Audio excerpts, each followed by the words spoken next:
Live. We are live. We are live. Jeez. Welcome Well, to the Home You Theater forget how to Hub. count. man. Usually, welcome to the X number because I don't. Welcome remember. to the Home Theater Hub, episode number 78. Thank you guys for joining us this lovely evening. Paul is not straddled over his computer, and we have a special guest. We're doing pretty good. Hey, usually I reserve that for the OnlyFans, but hey, every now and then you got to give them a little taste. So Yeah. There You you got a go. little too close last We're week. A little too closing close out week. May. I'm gonna Oh, drink. there we go. Hit the margarita. All right. Margarita hard cider. Hard. Is that what it Yeah, and says? it's It's hard actually- seltzer. Yeah. Prickly pear. Okay. I was just about to say finally something that sounds like a beer, and then now it has prickly pear. Prickly. Just when I felt better. Cheers. Prickly. Prickly pear. Why do you want your pears prickly, man? Hey, it's got to have something exotic in it. Specially made for you. Yes. So Yep. fun times. So Absolutely. who's our guest? I haven't been formally introduced. Go ahead and introduce yourself, sir. I'm James, and known as the Crow. Everybody. Where are you known as the Crow from? My on my YouTubes, some of my social medias, and pretty much everyone. My last name is Crow, so everyone calls me more by my last name than they do my first name. Very good. Very good. So you want us to call you Crow, or you want us to call you James? Whichever you feel comfortable with, I'll answer both. There's just a lot of James out there, so I figured my last name's easier. Well, and since it's on the banner there, I'll have an easier time remembering. There you go. Crow it is. Yep. Crow it is. So what's going on, Ike? How was your week this week, sir? Busy, but looking forward to a long weekend. So we have all of tomorrow off and Monday. So yeah, I was supposed to have off today, but that didn't work out too well. So I was at a big department store knocking down a bunch of cobwebs. I'm not getting paid to advertise them, so I'm not going to. But the department store or the cob or the spiders that made the cobwebs. Either one. So we had a group of like 10 people in the store de-webbing the whole entire store at 2 a.m. So if I seem a little off, that's why. I apologize. But yeah, so I had little to no sleep. But anyway. So this week's been just a blur for me. How about you, Paul? How was your week? Paul? Sorry, I was pulling out the chat windows because you got to do that. It was quick, actually accomplished, some stuff at work. So that's good. And cut a bunch of tree limbs up because there was a storm that hit. It missed my little area. Well, not totally, but I didn't have any damage or anything.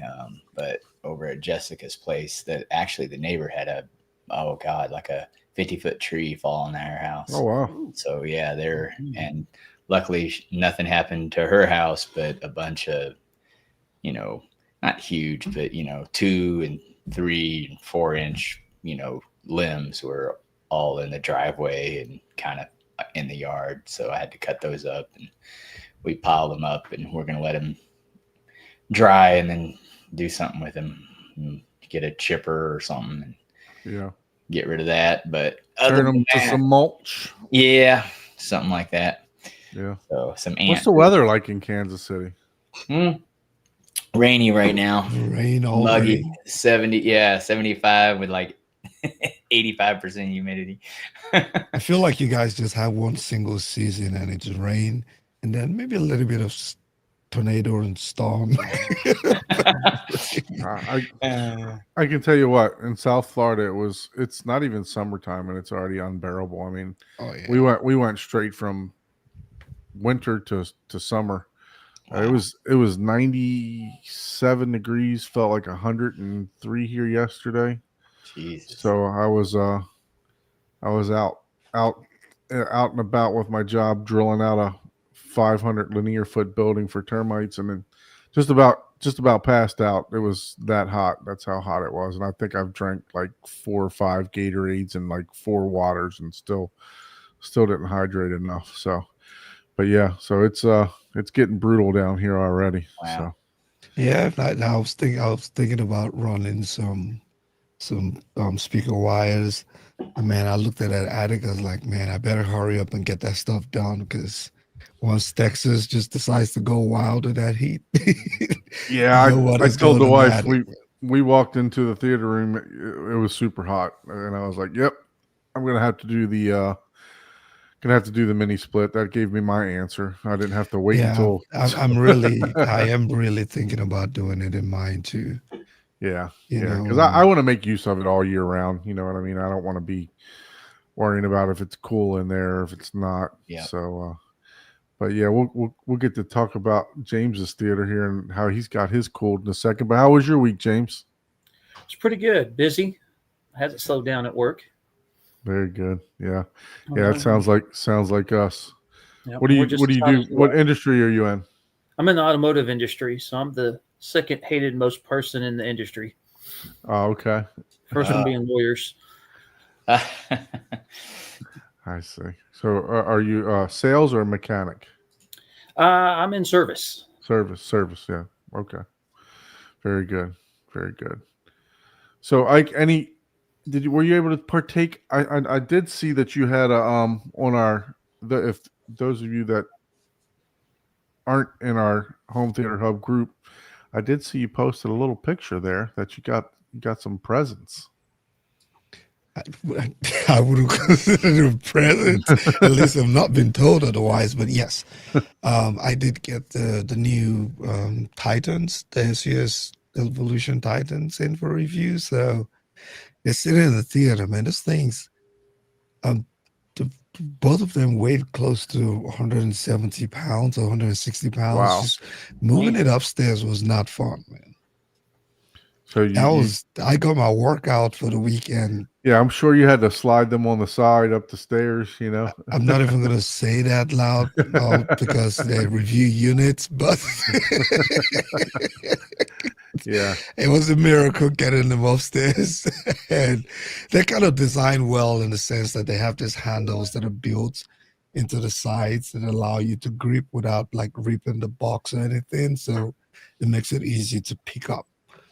You know, but yeah, I've been spending most of the time though with the Lumigen, man. That stuff is amazing, man. Yeah. You know, So I can't result? imagine how better it would look if I can get it dialed in properly. You know, but it's an amazing piece of gear. Very amazing good. piece of gear. Yep. Yeah. So you have that interview. You now have the what size are the Titans? Are they? They're the second ones down, Yeah, right? yeah. The second one's a little lower than the Pinnacles. Okay. Yeah, I can pull it up and just share real quick. And what color did you get? The whites. Ooh, Nice. yeah. I love white speakers. I got the whites, and yeah, I wish they had sent me the center channel, man. So I might just end up getting the center channel myself, man. But yeah, I'm looking forward to unboxing them. Hopefully, it doesn't take me a day and forever to get to them like I always do. But Click on the white finish. yep, there. Yeah. Oh, Sweet. Yeah, those look Really amazing. good. That was sweet. So I'm just gonna go. The center channel is actually not as expensive as I thought they would be because the Evolution centers. So I'll probably get this just so that I can make it my front stage in the theater while I'm doing the review in the room. And then that's why I was thinking about running new speaker wires to the front stage in the attic, because my current setup is in walls, right? So there's no way for me to get those speaker wires out from the in walls. I'm not about to do all that. So I might just get long enough wires and either route it through the attic, or that sucker is gonna run by the baseboard, man. Yeah, have to need. Yeah, you're gonna have to have some kind of switch too, because once you can't have both of them hooked up at the same time, right? The end walls plus those. Well, I mean, I'm not going to be doing some type of comparison test between them, right? Right. So while I have them, if I have the center, then I can just disconnect the in walls and just use Right, that's them what I'm for the saying. Just period of review. either disconnect them on the amplifier, or just set up some kind of AB switch. Yeah. So that once you run, if you're going to go through the efforts of running them through the attic and dropping them down the wall and then have an area come out, then maybe you just put some kind of switch in there to where you can turn the in walls off versus the and then just have the review units that you're going to do there. So that I have you don't no have to. I have no doubt this will be better than the in walls, though. Yeah, no, they Yeah. So I don't have any second guess about disconnecting the in walls. right. Yeah, no, I'm not saying for comparison. I'm just saying for ease of review. You know what I mean? And that way you don't have to take them on and off every time. But yeah, no, these speakers are gorgeous. I mean, when they first came, I've heard them a couple times now. So they do sound really nice. So awesome. Those things have kept me busy, and then I am getting to play around with the Stack Dual 15s too.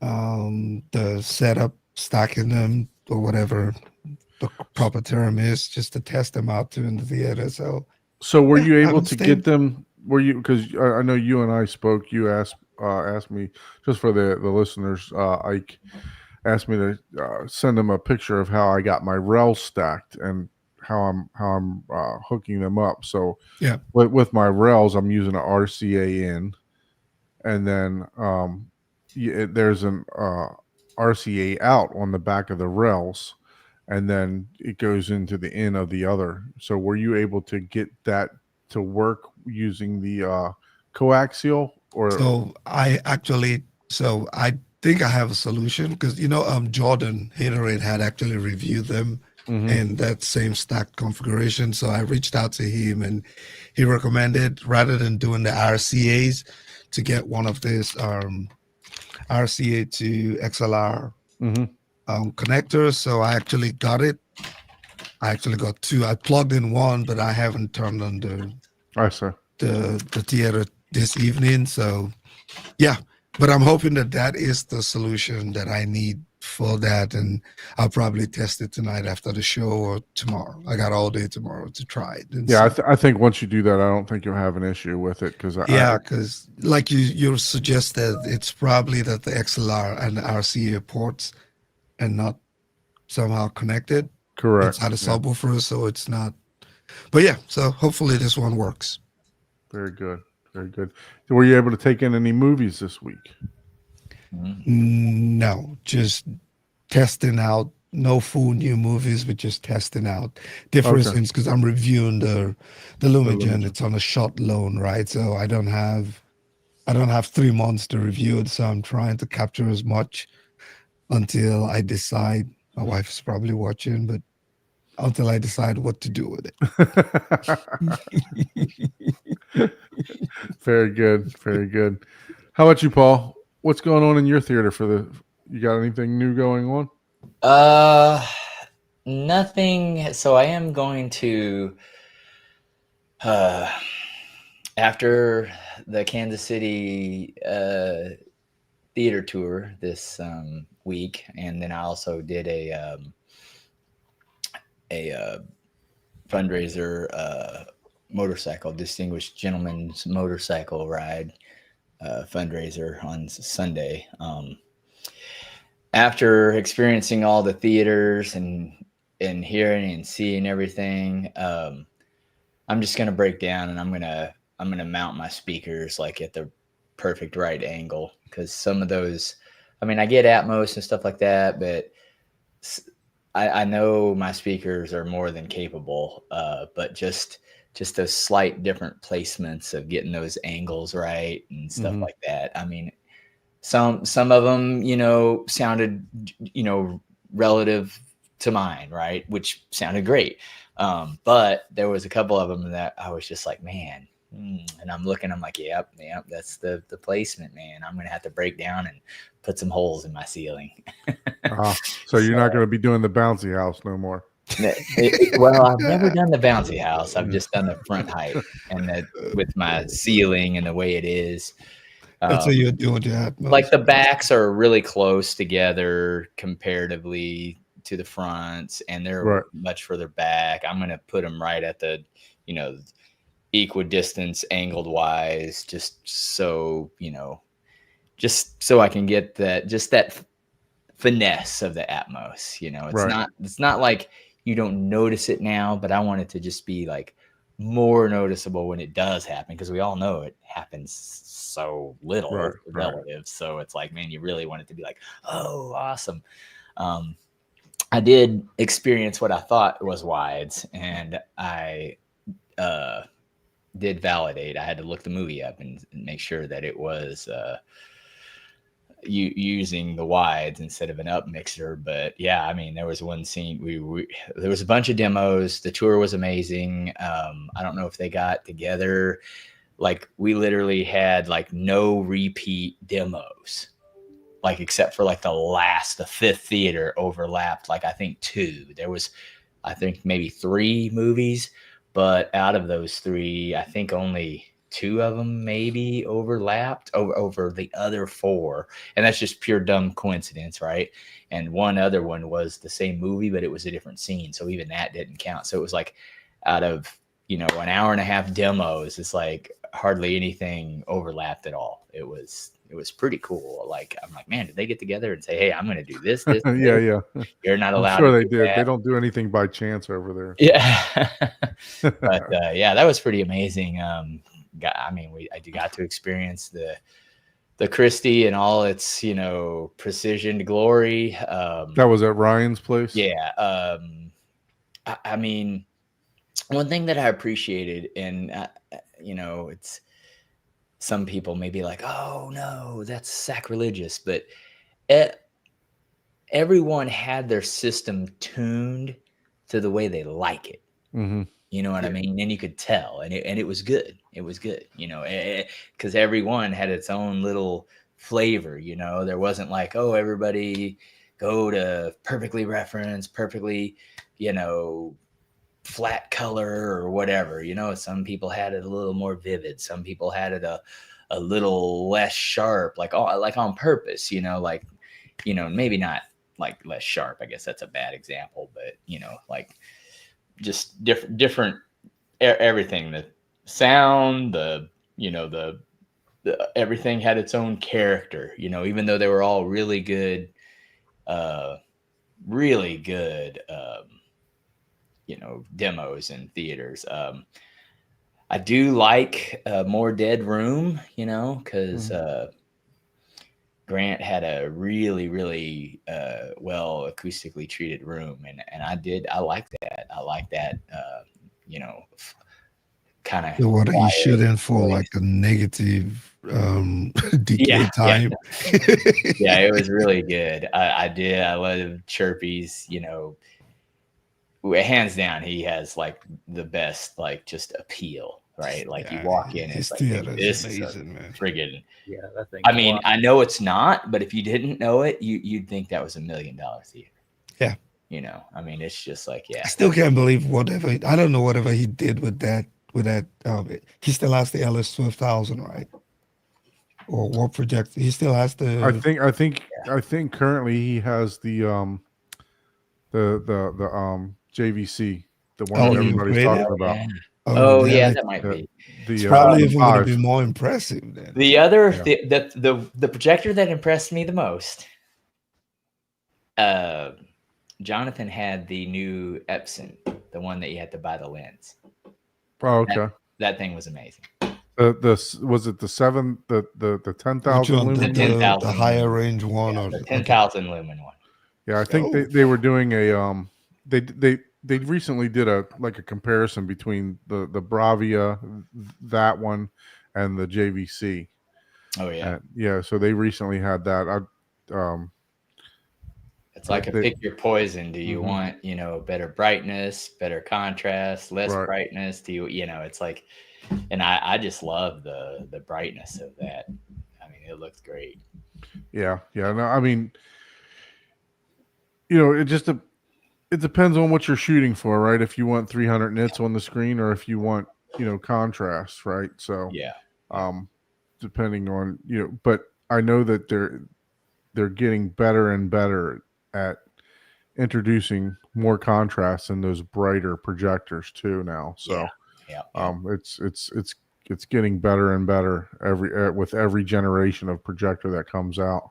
Yeah, So- at some point, JVC will have to give us something outside of. Oh, I contrast. wholeheartedly expect that they're going to their next iteration is probably going to be Yeah, in the 5,000. it has to be range. something better than contrast ratio. Yeah, for and that's JVC. why I'm kind of thinking, do I really want to upgrade right now? I think I'm going to skip a generation because Mhm. honestly, I don't see any need to upgrade right now. No, you honestly. don't. I mean, as much as I don't believe you, I'm I glad agree you're with coming to you. your senses, man. It No, only took as like much as 4 years. I don't believe he will not.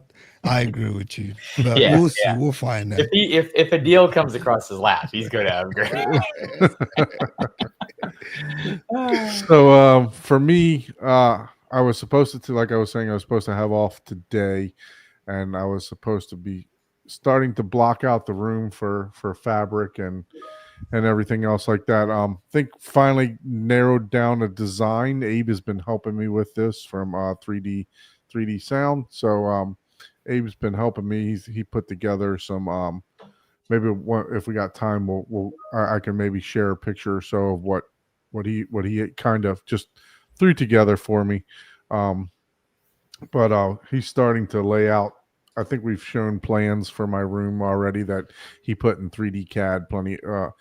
But he's going to put all that stuff into CAD to where I put the blocking up with the fabric walls and everything else like that. So it takes a little bit of time to get all that together. But I didn't have any of the material, but I'm thinking I'm going to start on the blocking for basically to raise the fabric track off enough, right? So I'm probably going to go with like a 1x4 or a 1x2, something like that, and then the fabric meat will be 2 inches also, so that'll come off. So it'll be maybe about 3.25 inches off the wall. So I'll be able to stuff, the acoustic treatment behind the fabric, and then also LED and stuff like that. So I'm thinking I'm going to be starting on that tomorrow. I'm going to go to Home Depot and start picking up some of the. I'm probably going to try to use like an engineered wood. So I may even go composite just because Florida is full of termites. That's the business that I'm in. So, and the last thing you want to do is add more wood to your house, to give them something else to eat in this area. So, so you were mentioning that you were at the M-Wave show also last year backstage, James. You were saying that you were there. So were you able to partake into some of the theaters that we were speaking of, that Paul was just speaking of? Yes, I actually went to all the theaters that they had there. Oh, okay, very good. So did you go to the tour this year? No, No, I so you didn't. don't think Okay. they had anything this year. Well, Paul, they had some kind, not with M-Wave, but Okay. they just had like a Kansas City crawl. Gotcha. So they opened up several theaters to the public. Basically, I think they took I think it was like 60 people total that they allowed to go through different theaters. And so you did all the theater? You did all the theater tours last year, James? I didn't do the theater tours. I just did the home theater rooms that they had set up at M-Wave. Okay. And then stayed for the 150 dB test in the JTR room at the end. Very good. So Paul, whose room did you go to? All the rooms that were available. I was at. Well, hold on. Let me see if I can pull this up. Oh man, I don't know how to pull this up on my thing because I never use While it. you're pulling that up, we'll just give a quick shout out to the chat. Thanks, Rich and Van Gaal in the chat. We got Derek, we got Fred, Jeff. What's And who going on, else we Jeff? got? Skylake Pro. Thanks to everyone for joining us tonight. Karen's also in the chat. Yep. Hello, everyone. Good to hang out as always. So I went to Chirpy's. I went to Moltar. Hey, Ryan. You know, and then Archaea, Jonathan, and then Carps or Sheldon's, and then Jedi Master Grant. I went to all those, and we had the other ones Sunday, and I was going to be on that, but I had the motorcycle thing, so I was riding. I didn't know how that was going to work out, but yeah, it was right during the event, or whenever I would have been showing, I guess, at that time. So, but of course, compared to some of these guys, I have peanuts, Right. Not that mine sounds bad. It's just, I haven't done the same thing that I've done to my barcade.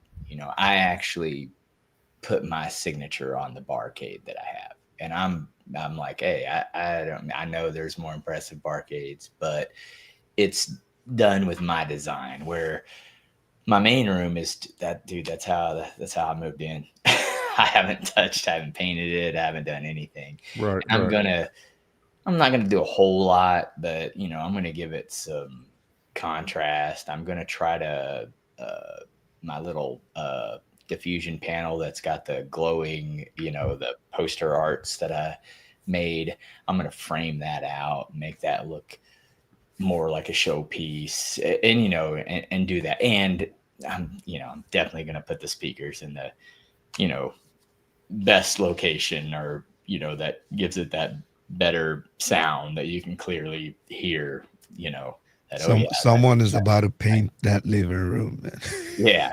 I am. We're definitely going to be painting I am definitely going to be painting it. I just haven't decided how I want to go. I don't know that at most I will paint the front wall black, but I would still leave the trim white. I was just about to say, But we're gonna walk in there and it's gonna be all black, everything. No, Trigon. I will Not for a living room. Yeah. definitely not do that. Yeah, not for a living area. I wouldn't suggest, but like you said, maybe just the one wall. It's like an accent wall.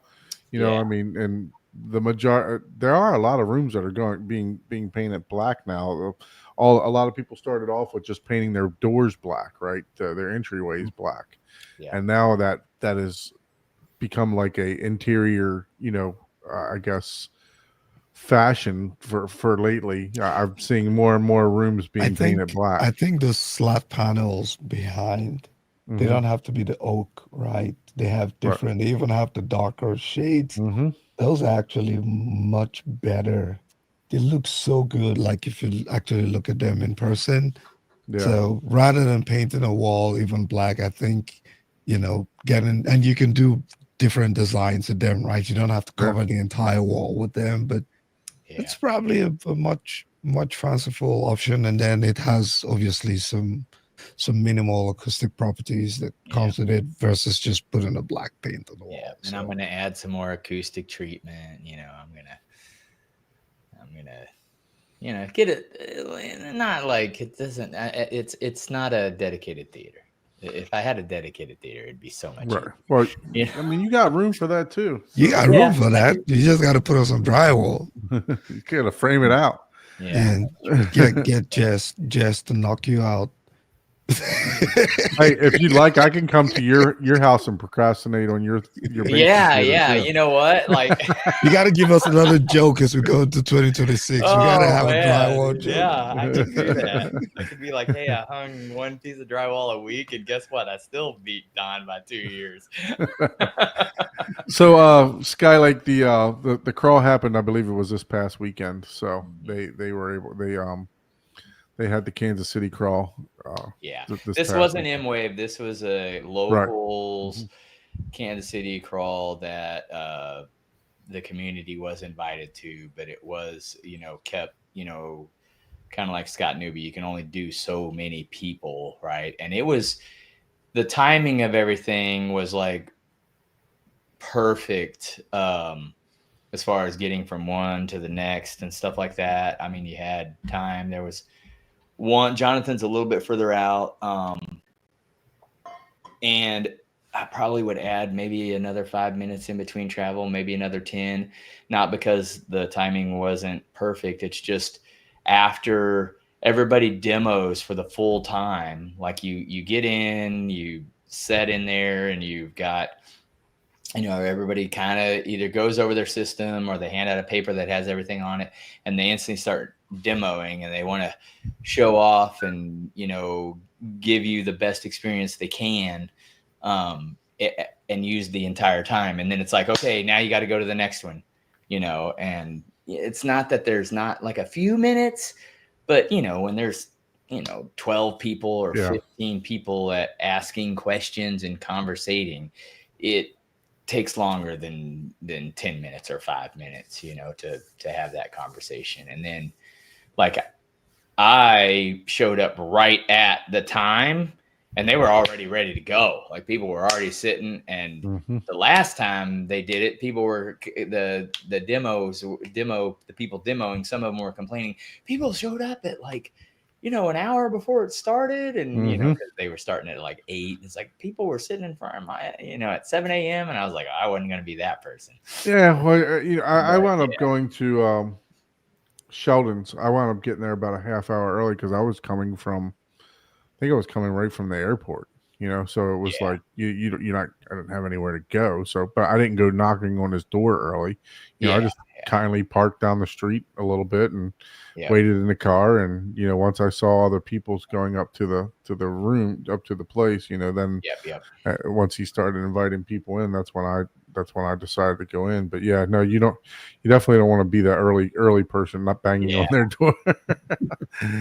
Well, let's switch gears here. Yeah, let's switch gears here a little bit. Let's get to our guest. He's got a massive amount of speakers behind him there. That I do. So it looks like a few. Yeah. Big ones. just a few there. So if you wouldn't mind, what got you into this hobby? What got me in my hobby was probably the love of going to the movie theaters, to cinema itself. Is what really got me into the hobby. I see. So you decided to say, okay, I went to the movie theaters, and then, I want to try to replicate this sound. How long have you been in the hobby? 30 years at least. Wow. And I started when I was, 18, 19 years old. Okay. And, my first system, of course, like everybody, mostly was a Sherwin-Vega system. Right. Yeah, we all had the Sherwin-Vega speakers for sure. And then what was the progression, to as far as like to come to this type of setup that you got behind you there? Pretty much I was chasing the sound that I was looking for. And when I had my Sherwin-Vegas, I just didn't, so I had two 12-inch towers. Well, I didn't buy two, I bought four and stacked them together. Okay. So that way, if I wanted to listen to music, I could put all four on, and then listen to theater, I could just listen to the two. Okay. On there. So what was the iteration of your first setup that you had? Was it like a Just adding the left and the right, and make them stereo, or what did that look like? No, when I first started, I mean, it was a 5.1 system. I Okay. had their center and then 2 bookshelves and then their 15-inch subwoofer in the corner. Oh wow, 15-inch back then. Yeah, that was big. Exactly. Yeah. No, I think my first subwoofer was a 10 that I had. It was like a Kenwood, the Kenwood subwoofer. It's like 300 watts. I was proud of myself. We're right. It was about the Hey, same they don't thing. make them. They don't make them like the Kenwoods of the past, man. Those things No. used to slap. Yeah, absolutely. Yep. So you started off with the Sherwin Vegas, and then what took you? What was the next progression? Was it what type of display did you have? Just a like the most of us all had the Mitsubishi. What was it, the big 60-inch or 65-inch rear projection? Yep. I had the Mitsubishis as well. It was had those. And then after that, I moved up to the Paradigm Okay. from there, and I did a 7.2. So it was the Paradigm 7.2 system. And then I had the JL Audio single 13, and then I had the JL Audio dual 12 in my room at that point. Okay. What's the name of that? Is that what's it called? The Phantom or The Fathom, I think. or- yeah. I had the 13, and then when they come out with the dual 12, I bought that one. Okay. Yeah, I know Chuck had a couple of those JLs. He really enjoyed them before he went to the 18-inch JTRs. So he really enjoyed those for quite some time. Oh yeah. And then after that, I went ahead and went with that looks pretty nice. We're switching it up here. I Going know. to Give some me single some. malt. Paul's on vacation. I am off tomorrow. That is absolutely true. Only you go. It's a Only school you night goes for me. from Pierre From Pear. single malt. Like No. And he's got a hell of a stomach. yeah. So what do we so you went to the Paradigms, and then tell me again what else you had there. What was your next? Then my last system I had was RBH, and that was before RBH became popular, like they are now. That really wasn't a known brand. Right. And, What were you? Did you have like the towers, or what type I had of the RV? towers, yes. Yeah. I had the towers. They had a very large center channel at the time as well. And then when I went with my RBH, then that's when I got into Dolby Atmos. Right. And then I sold all my JTRs, and I went with Power Sound Audio, and I probably owned a dozen of their subwoofers. Anytime that he came out with something new, I would always sell what I had and then upgrade it to his new stuff. Right. And then I had that for a while. Then when I bought the house I'm in now about 3 years ago, I decided to go ahead and build my in-game system. What are we looking at back behind you? What I have back behind me is I have a full JTR system minus the refrigerator subs in the corners over here. Those are actually Power Sound Audio subs. Those are called the S7201s. He only built those for a couple years. Okay.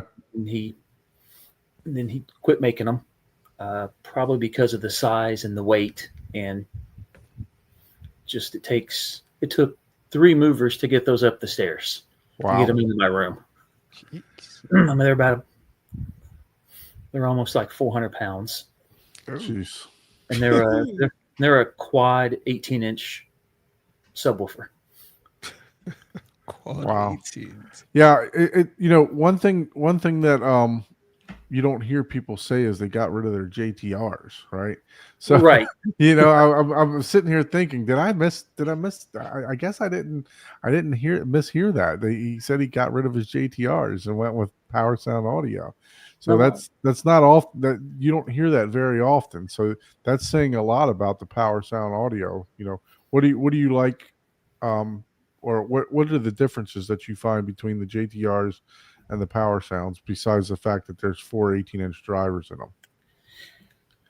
Because I do have the JTR subs. I didn't get rid Okay. of those are Okay. those are the new subs I have. I have two Cap 4000s and I have two 2400 ULFs behind my chairs. I can tell you that the S7201s can keep up with the Cap 4000s. They really can. But Okay. it takes 4 18s to keep up with 2 18s, though. So that should just Okay. kind of tell you the sheer massive power of the Cap 4000s are. Yeah. Yeah. Those are the ones that I think, and that was actually a comment earlier that I think those are the ones that Newbie has, right? In Yes. his house. Yeah, And he has 20 of them now. yeah. So yeah, I think he was advertising of ordering 20 Captivator Captivator 2s and getting rid of his, so that way he would have 40 18-inch drivers. That's He put crazy. a post on Facebook. I'm like, this God. guy, I mean, he's gonna have to strap his house down, it's like I know. hurt. Yeah, I have a total of 14 18s in here. Wow. That's a lot. Yes, and my house is having a difficult time with them. I was running right about 8 dB hot, and now I bumped it down to 3 dB hot just because I was literally shaking the frame of the house. Wow. So I had to turn them down a little bit. And so with the Power Sound, do they have their own plate amp, or is that an external amp that they're running off of? No, they have their own plate amp. Okay. Are they using the speaker power also? Yep, speaker power as well. They're 4,000 watts each, and they Very play nice. into the single digits just like the JTRs do. So speaking of, the subwoofers that you got, what did you do electrical wise? Did you upgrade the electrical service coming to your room? Yes, the front of the room I had to add 2 additional 30 amp breakers, and then the subs in the back are on its own 20 amp breaker. Okay. So, Ike, you say that my mic's sounding a little fuzzy? It might be my headphones. I don't know. He You sounds guys- fine to me. Sounds fine Okay. to you? That's fine. Because I got it playing back. So if you got, chat, tell me if my mic sounds a little off. Could be my tiredness in my voice too. Oh, okay. Yeah. Yeah, that's fine. It's not distracting. I just noticed it. Oh, okay. No, thank you for letting me know. Wade said the mic is fine. Cool. So so you added 230 amps. So you Yes. didn't even bother with the 20 amps. You just went Nope. straight to the 30 amps. Straight to the 30 amps. Very nice. Is that- And a lot of people don't have that type of room in their breaker panel. Did you have to run a separate breaker panel for those, or did you have enough in your circuitry? I had enough, and I actually have more room to add additional circuits if I need to. Oh wow. Yeah, it's a pretty big panel. But I have a total with all the subs and the external amps driving all the speakers. I'm at 37,000 watts. So I- 37,000. Oh Yeah. my God. You So- need a Mr. Fusion in the back. right. A flux capacitor. Hold on. Yeah. So what's the dimensions of your room? My room is 19 feet in length, 13 feet wide, with 8-foot ceilings. Oh yeah, you're shaking the house. Yes, and probably the neighbors, Yeah, absolutely. but nobody's complained yet. So Yeah, man, that sounds awesome. I can't wait to do the full tour of the of what you got going on there. So before we do that, I just want to talk about some news that we're going to get into some controversial news. Ooh. Okay. Controversial. My favorite kind. Yeah, what do you got? Do I need a drink or something? I'm not controversial at all, man. You 'Cause I- better get you better I get have your drinks water. ready. I have water in my cup. Do I need something stronger? You better get your drinks ready because we're about to step it up. Oh yeah, in familiar territory. Yeah. So, if those of you that are living under a rock, Kaleidoscape actually introduced their new 4K player, the Strato E, after just releasing the 2K player, what, 2 months ago? Mm-hmm. A month ago? The Strato M. So, thoughts. Ike, what are your thoughts? He's scratching his head. Ah, ah. I- look, I think everyone asks for a 4K player, right?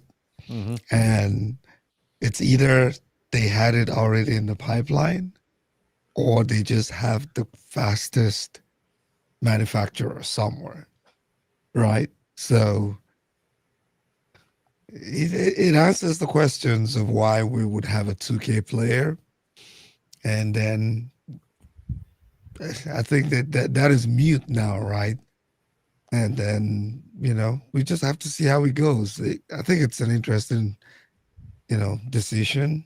And they kind of dropped it on most of us for those who did not know prior to the launch. So, Right. but yeah, I think I might end up with this one.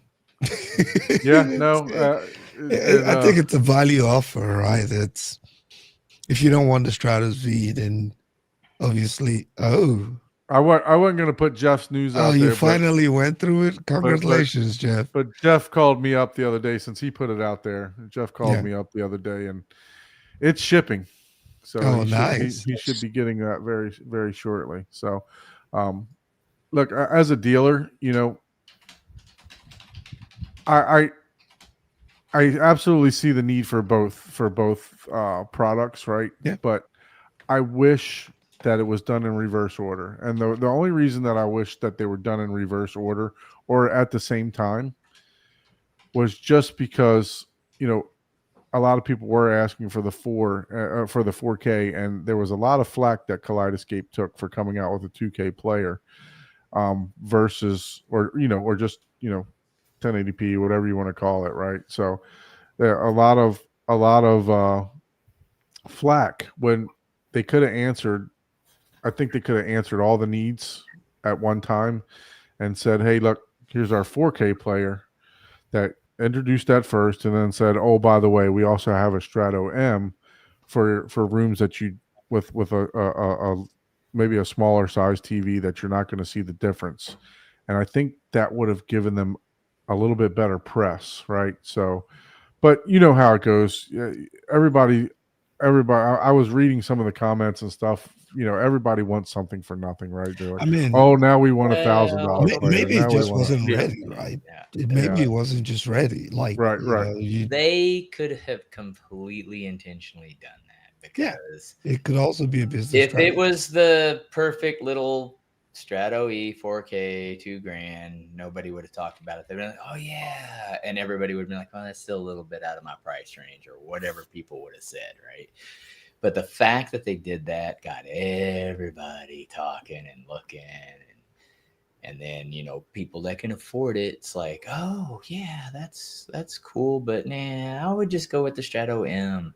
So what's the price on this one? That's the big question. Because So it's $1,000 more than the M. now, what about the V? The V is $1,000 more than the E. So you got $2,000, $3,000, and $4,000 players. Right. So, but the thing is that all the people that jumped on the M See, now want to buy the Strato E, which this is what irritates me about this. There is no way on God's green earth, manufacturing wise especially, that isn't the exact same effing box.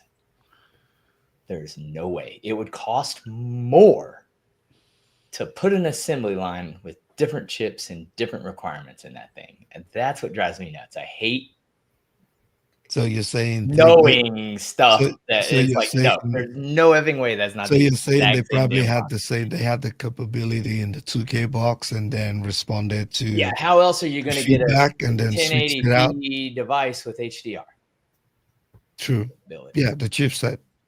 Yeah. True. I agree. Yeah. Just saying, that's the stuff that drives me nuts. Right. No, I agree with But you. that has nothing to do with the device. Because it's the same box, right? The specs is just about You know, everything that's the same except they flip the switch damn for 4K thing with some software lock that's different. That and then paid the license to maybe they had to do. Oh, well, we don't want to release it equivalent to the discs at this price level or whatever. And then all of a sudden, all these licensing and contracts and backhand shakes came through, and then they were like, "Oh, we'll label it E. Yeah, it's the enhanced one. Yeah, perfect." Because everybody wanted it, right? Yeah. No, of course. Yeah. So No, yeah, I mean- that's the version Fred is Crazy. going to get the 480p at 1K. I mean, hey, this is a That's what nice. Fred is waiting for, man. This is a nice device, man. I'm telling you. Yeah. No, I still think don't this hate definitely it. It fits is- fits the bill. You know, I mean, this device. I mean, I know you can't do, but again, if you're buying this to get early releases of movies that you can watch, it works out. one thing that and I shared this in the Home Theater Hub Facebook. By the way, if you guys haven't got set up into that group, join our Home Theater Hub group. I posted Mission Impossible 1 through 6. $24 for 6 movies. That's a deal. Yeah. So, and then I paid $14 for 7. So if you think about it, I'm what, $6 in per movie. Yeah. pretty Where can you get I couldn't even rent them on Kaleidoscape for cheaper than that. Yeah. So they probably have over 200 titles right now that are $14.99. So, and you can't even buy them in the store or Amazon for some of the prices that they have on the movies now. I know everybody's gonna say, well, I gotta buy them all over again. But hey, you've already bought them all over again. You went from VHS to DVD to Blu-ray and now 4K. Well, the ones that you like, Exactly. right? Right, Yeah, you're correct, always gonna correct. buy if you're into theater, and yeah, I skipped over Laserdisc too. Oh, yeah. well, that was always pretty expensive. Yeah, I think back then they were $50-$60 for a Laserdisc, Mhm. right? Yep. Then what So about Beta? yeah, exactly. HD DVD. Yeah. You bought it on Blu-ray and HD DVD. I mean, they had like Super 8 stuff now, like a couple, movies, but it's Yeah, one of but those. I think ultimately it's it's a good device. This answers everybody. This It answers has to, yeah. everybody's I think question. but obviously you're still gonna have It's people just if who will this complain. if this was the $2,000 price, it would have. You still have people. The complain about haters it, but would have dropped quite a bit. they'll still complain about it. Well, yeah. It's I not think it's haters, more the that's- people complaining now that purchased the M. Yeah.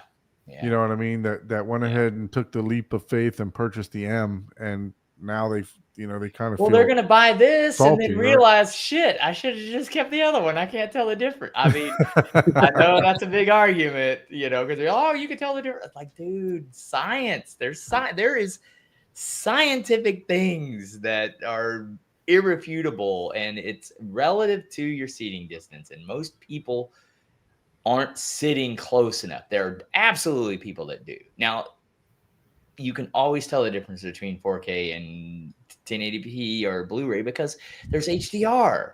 Mm-hmm. There's Dolby Vision on it. That's the big difference. People just refuse to admit that their eyeballs can not see microns from 20 feet away. on a 120-inch screen. They just refuse to admit that. Oh, no. I can tell the resolution. I can see the text. I can see that. No. It's dude. Real scientists, ophthalmologists, have done the studies, not home theater people selling shit. Yeah. There's a big difference, Who do you believe? Someone that's got something to even though I sell? got my glasses, I can still see all the pixels, man. I don't know what y'all talking about, man. I mean, So sure, yeah. If you get within an inch, you can see all the pixels. Yeah. Have a fun time, man. Hey, if you have a perforated screen, you might lose some pixels if you're within an inch. Shoot. Yeah. Well, it might be brighter because it's only hitting. You're not having 4 miss a hole or hit a hole. The one that's there is hitting the spot. All right, so let's just go through some specs here. Lossless spatial audio. We know it's a 4K player. Reference video for every 4K, SDR, HDR, and Dolby Vision. Standalone includes 480 terabyte solid state storage, which they're saying will hold about a half dozen movies or so. Now, does this one have the same interface as? Because see, if this one had the interface for your movies that was like the expensive Kaleidoscape, And it as would usual, they got be the same. worth the extra, money, I guess. So I think it still has the same exact. And this is what the M or because doesn't the M and the V have a little bit different? Like it's more of like a one poster. It doesn't have like the full wall, right? Yeah, correct. So this is what it looks like. Instead of having the full poster wall, it has movie store Yeah, new. they took our recommendation and put the movie store on there. Right. Yeah. So they did put the movie store in. You can go to a full movie. When you click over here on My Movies, it will go to a full wall. But for the most part, there's only 2 or 3 lines of movies. Well, that's Yeah, but that's efficient. okay, right? Like, yeah, That's not terrible. you get to see what you pay for. Is that right? how the M is? Yeah. So until you hook up a server to either the V, the M, or the the E, that's when you get the full picture wall and a different, a somewhat different interface or home screen. Let's call it like a home screen. You get the full picture wall.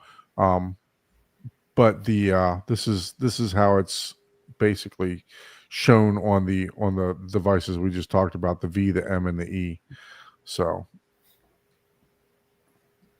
and the good news is we were talking, I was talking to Jeff, it's like, if you wanted to go with a V, is $1,000 worth 5 movies that you can see on the front of your screen here, right? Because it's going to hold 6 to 10 movies. The V will hold about 10 movies. The E will hold about the M or the M or the E will hold about 5 or 6 movies. So is $1,000 worth being able to see 4 more movies on your line here, that says new, so it's doing the same exact thing.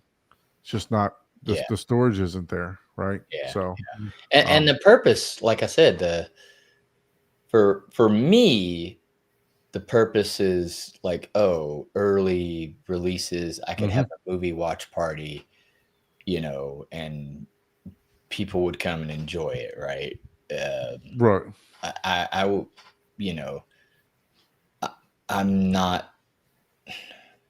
too much of an engineer to pay anything more than retail for a hard drive. I mean, I won't even buy a Synology because they're rebranding hard drives. I'm like, no, dude, I'm not paying more for the same exact drive.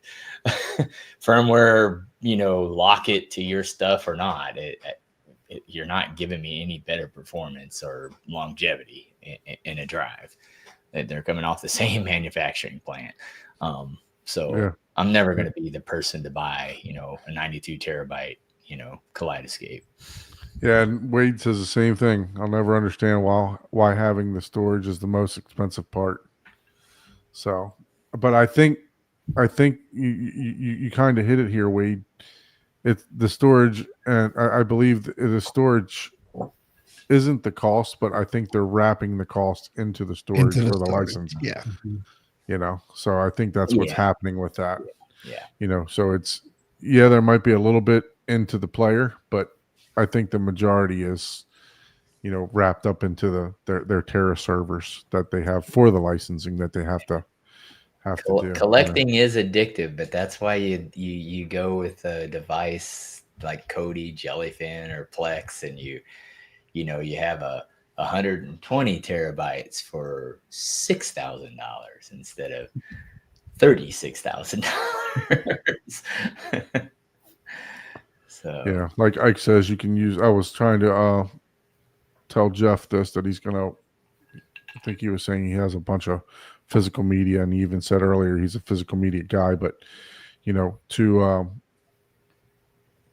you want to buy that optical drive to be able to hook up and categorize your movies with this, so that you can take advantage of the disc to digital program. So, but yeah, so James, what are your thoughts? Do you have a Kaleidoscape? What are you using for your media player? I don't have a Kaleidoscape yet. I'm a big physical media guy myself. Mm-hmm. So I have a Magnetar DVD player currently on there. Now, when discs finally go away, then I will jump on the Kaleidoscape bandwagon. I mean, as far as digital devices, I think Kaleidoscape's the way to go for sure. But I do have to agree with Paul. I think the hard drives are just outrageously overpriced for what you get, for sure. And I understand licensing and everything, but Man, who brought licenses can't cost look that at much. this guy, man. somebody left the front door open. Somebody left the front door open and yelled. Somebody yelled, and there you go. Yeah, I know. That must be his bat signal. Anything expensive. That's everybody's bat. Everybody's bat I signal. got two of those. Yeah, Welcome but to the it's show, a Shane. great Thanks device. for joining Yeah. us.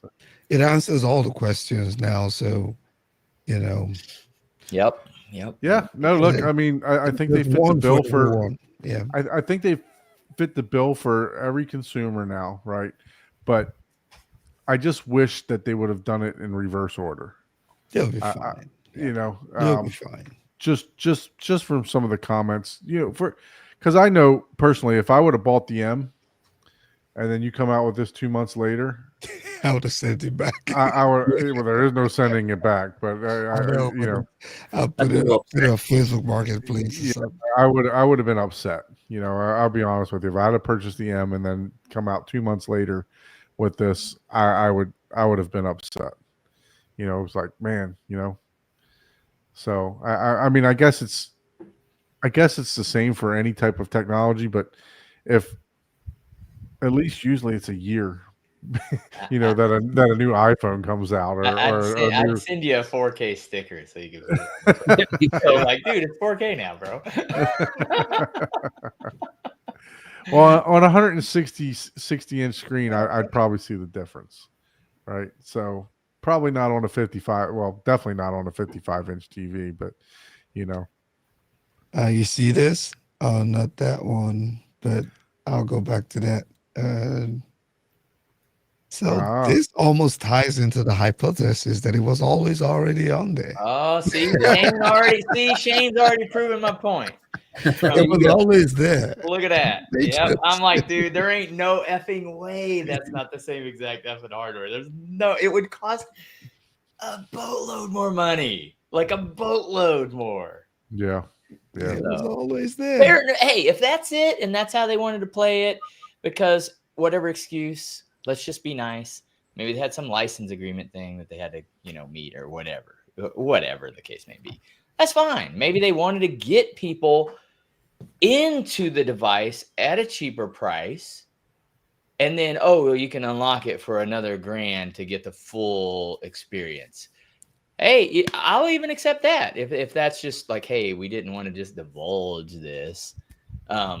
but hey, okay. Or maybe they were working some bugs out.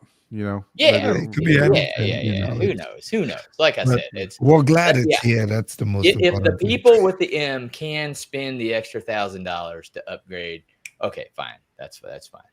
No harm, no foul. It's like, hey, we're seeing, hey, do you really want to be in the K-Escape realm for as cheap as we think we're going to be willing to sell? Here you go. Okay, now show me the money. You know, from K-Escape. And for the people that bought it, okay, then that's good on them, you know, because they definitely reached more people with that device. Oh yeah, definitely. Yeah, definitely. You know, I mean, everybody that's a movie fan with a TV, you know, 98 inch or you know, even 115 inch, you know, can benefit from this box. You know, with Dolby Vision, it's going to be better than your streaming devices if that's what you're relying on. You know,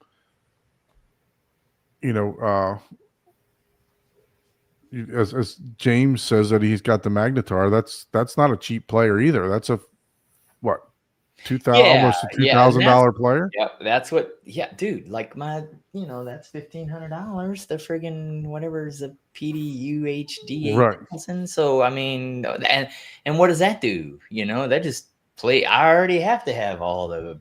Right, you spent another $3,000 on your server, right? Yeah. You know, so I know it's not as much as the Kaleidoscape, you know, Prime servers, but you know, and you have a lot more, but still, it's still a fee that you have to put together to accomplish. Yeah, you're still at minimum. You're still, you know, if you're doing Right. NAS or something like that. Yeah, you can go super cheap with NVIDIA Shield and the hard drive and all that stuff, but it's like, once you're spending $1,000 on a player, you're spending $1,000 on a NAS and a couple hard drives at minimum. Mm-hmm. You know. Yeah. So James, do you convert them? Do you can do any conversion to digital, or just everything is put into the Magnetar? Everything's put in through the Magnetar. Okay. Nice.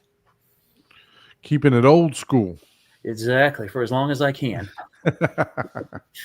Hey, it does have the least amount of issues. I can tell you that. That it does. Before that, I had the Panasonic. Was it the UB9000? Yeah, UB8000 or something like UB9000. that. I still have one. Which one did you like better, or what were the differences? Should I say? The Panasonic was terrible for me. I mean, it would play 4K movies great, but anything as far as like Blu-rays, it constantly wouldn't load the disc. Oh, I mean, I had tons of issues with it.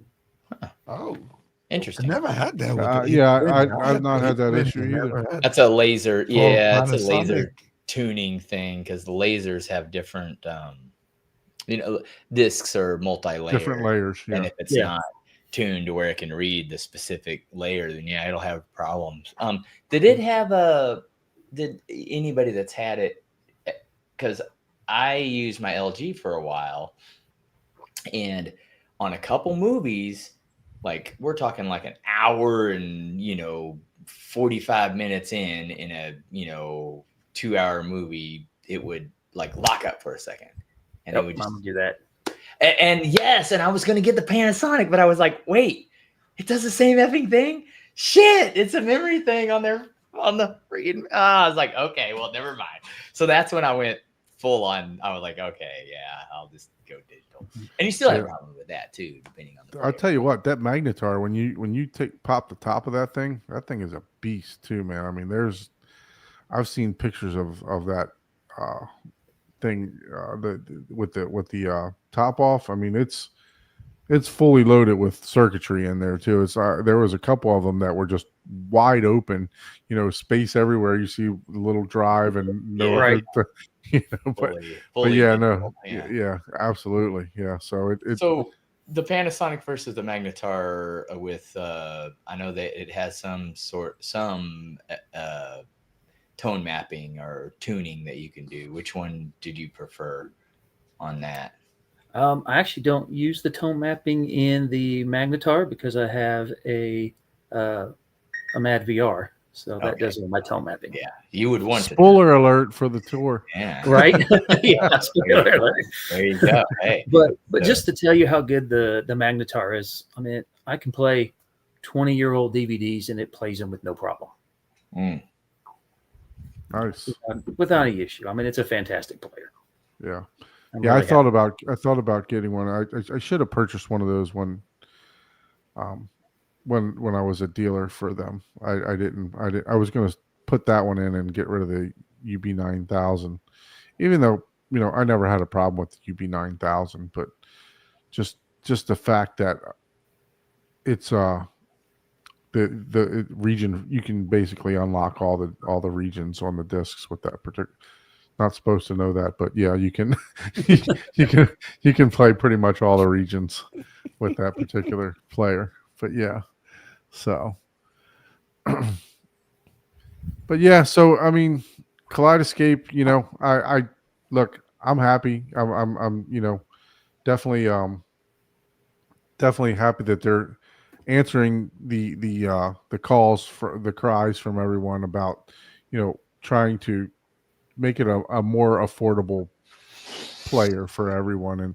And like we just discussed, Paul, with by the time you buy the server, by the time you buy all the hard drives, by the time you buy the actual player or the Zune or the Arvolution or the Dune or whatever you're going to use, to kind of make it something like the Kaleidoscape, you're there. Yes, you're going to have more storage. Well, here's something that people may not think of, maybe not even you, right? Like, okay, I have an Apple TV, right? That's the comparison, right? Mhm. As far as ECUs, right? But here's the thing. With Apple TV, I can buy all my movies. They're not that, they're compressed audio wise. Arguably the video is, depending on your screen and your seating distance is, perceivably not as good also, but no one ever complains about that regardless, right? But the thing is, you're dealing with ads either on the interface homepage, the app that you open up. It's like you're constantly just bombarded with that, where the Kscape or any of these other players, like you don't, well, on discs you do sometimes, Yeah. but on a Kscape you don't get that, right? You're like, hey, I'm watching a movie. I'm not having to look at an ad. I'm not having to watch the Netflix or the Apple TV, Mhm. generate. I'm turning it on, and guess what? It's showing me movies and a play button.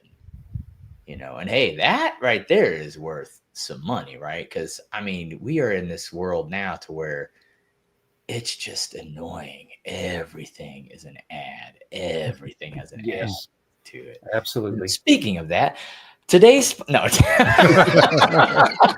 Today's sponsor is Today's show is sponsored Oh, yeah.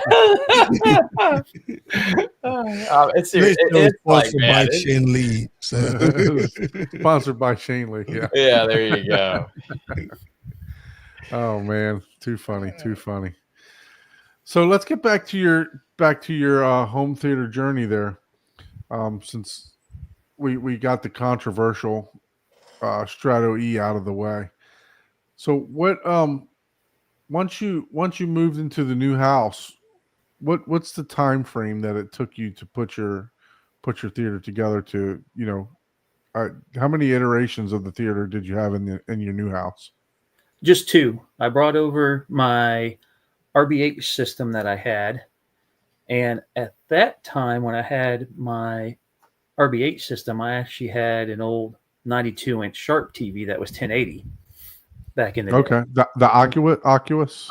Yes. Yes. Yep, so I had that. So basically, I changed when I moved into my new house. I went with the Samsung 8K Infinity screen, which was a fantastic TV, which is now in my bedroom. When I moved up to the 98-inch, but for the JTR system I have now, it took me probably about a year to get everything. Okay. And did you do any type of was the house a custom built house, or was it something that you purchased? No, we built from the ground up. So did you do any soundproofing or any type of special build out for the theater when you, because I'm sure you had it in the plans the whole time. They wouldn't let me do too much because of inspectors and codes and things like that they had to pass codes and inspection. So if I wanted to do that, that would be something that would have to be after I purchased the house. I see. But the only thing they let me do before was run all my speaker cabling and stuff of where I wanted my speakers at. Oh, very good. Yeah. So did you do that personally yourself, or did you Yep. hire somebody out for that? Nope. Me and my buddy came over and did it the night before they were going to do the insulation. And we ran all the wires in the room and ran all the wires to my porch speakers as well that I have out there. Nice. Oh, wow. And you So we- managed to do all that without missing any in one night? In one night with flashlights. Wow. Pitch black room. I'm sure I would have missed something. Knowing me, I'll miss the center channel, man. I'll be like, Right. "Yeah, that's the center jokes." I probably wouldn't have missed anything, but then the next day I would have been like, oh, I should have. Crap. Like, damn it. I should have ran 2 more speakers in the ceiling just in Yeah, case yeah. the It's darn like, scripts oh, I could- should Right. have accounted for this. It's like, The good that's news is what happens to me. the way that this room is built, the ceiling is actually separate from the roof of the house. So if I wanted to run another 2 more height speakers, I can just go into one of the attics and go on top and run them down without actually Very doing nice. the outside. Yeah, so that makes it a benefit. Yeah, I don't. My room, my theater's on the first floor. I have a 2-story, so it makes it difficult to run any type of speaker wire between the two Right. 2 floors. So yeah, but in my old house, I climb up in the attic and just drop something anywhere I want it to, right? So Exactly. yeah, it makes it a lot easier when you do have when you have an attic to climb around in and play around in. Definitely. And then I also have a 2-channel setup in the living room as well, but we won't go into that because those are some highly controversial speakers. So we'll leave that for some other time. The name that shall not be named. I almost think I know what I don't the think it's the speakers are. speaker. I think it's the Is the owner of the that's the speaker. The controversy. name, yes. Let's just leave it at that. Yeah. Yes, and I had those way before any issues. So It's Yeah, crazy yeah, we yeah. could all just Fair guess, enough. right? Fair enough. yeah, fair enough. Yes, yeah. The We equipment I can have still down there show is them. We just extremely won't nice. mention the name. Right, right. Very good. And what are you using for your 2-channel as far as like a processor or a DAC, or what are you using for that? I have a Blue Node, and then I have a Nuvesta CD player that I use, which is about a 25-year-old CD player, but Okay. sounds I amazing. don't know what that one is. And then I have a Rotel processor, and then 2 of the big monoblock Bryson amps. Okay. Man. Okay. Yeah. Yeah. You got to feed those JTRs, man. Right, exactly. That is for sure. That Power is for sure. hungry, man. So, if you wouldn't mind, can we go ahead and try to transition to the tour portion? Yeah, definitely. Let me get that going. Yep. So you could join on your phone and then All right. Let we'll me just. mute, or you can disconnect from the laptop. It doesn't matter. I'm Or we just- can so- just put you backstage. You just mute you. So Okay, I'm while just he's gonna doing that, we'll microphone. what are you seeing differently from the Illumigen compared to what because you have the JVC that had the 7, right? That has Yeah, it's the it 7. has the tone mapping in it, All right, built are you in it, guys right? there? Yes. I haven't seen your phone connect yet. Phone hadn't connected yet. You'll just use the same exact link.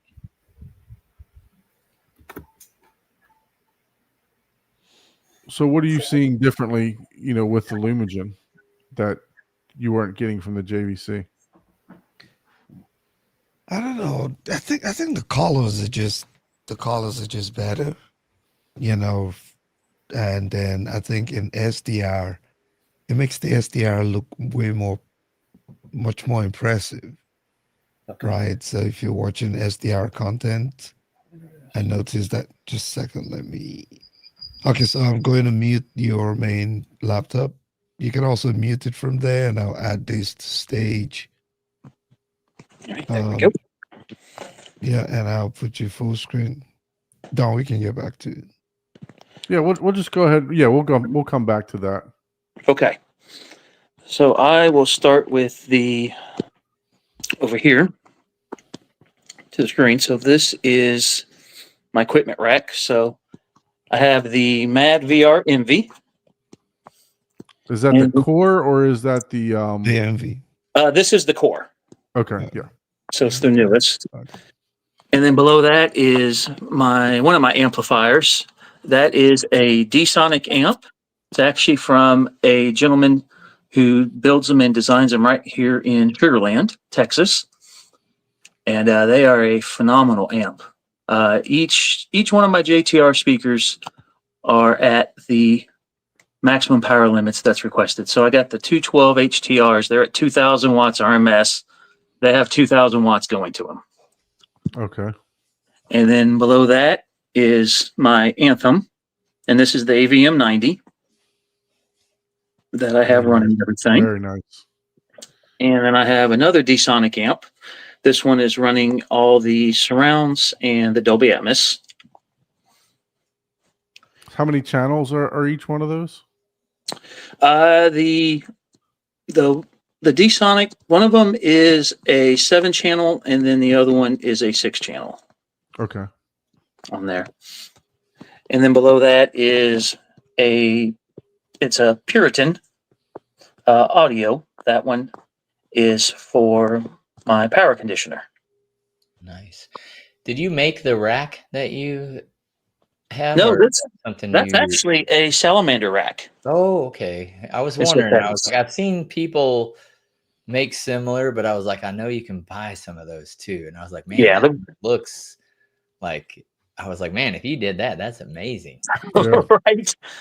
I was like, all right. Yeah, it looks like the threaded rod racks, right? It is. Yeah, those are the arch type, I think is what they call them. Mm-hmm. And then my center channel is the JTR. That is the 212 HT, I believe, R for the reference.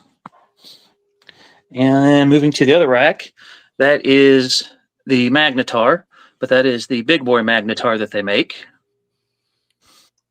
Which model is that? I think that one is the 900 series, 9,000 series. Yeah. And then below that is my PlayStation Pro, because I do like to game when I have time. On there. What game? What's your go-to game now? Oh, it's always been first person shooters. So right now it's Call of Duty, and Doom's on the way. So we'll be playing some Doom shortly. I've been watching this. I think it's called Body Cam. I've been watching people stream that. I think it's available on PlayStation 5. But the graphics on that looks phenomenal. Yeah, And it looks. It's supposed to be like the most realistic type of first-person shooter ever made. So I'm interested to try to play that. Yeah, me too. I know it was on Steam at first. I'll have to look and see if it is on PlayStation. Okay.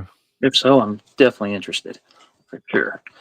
And then below that is an old school Denon CD player when I do want to listen to 2-channel music up here as well. Oh.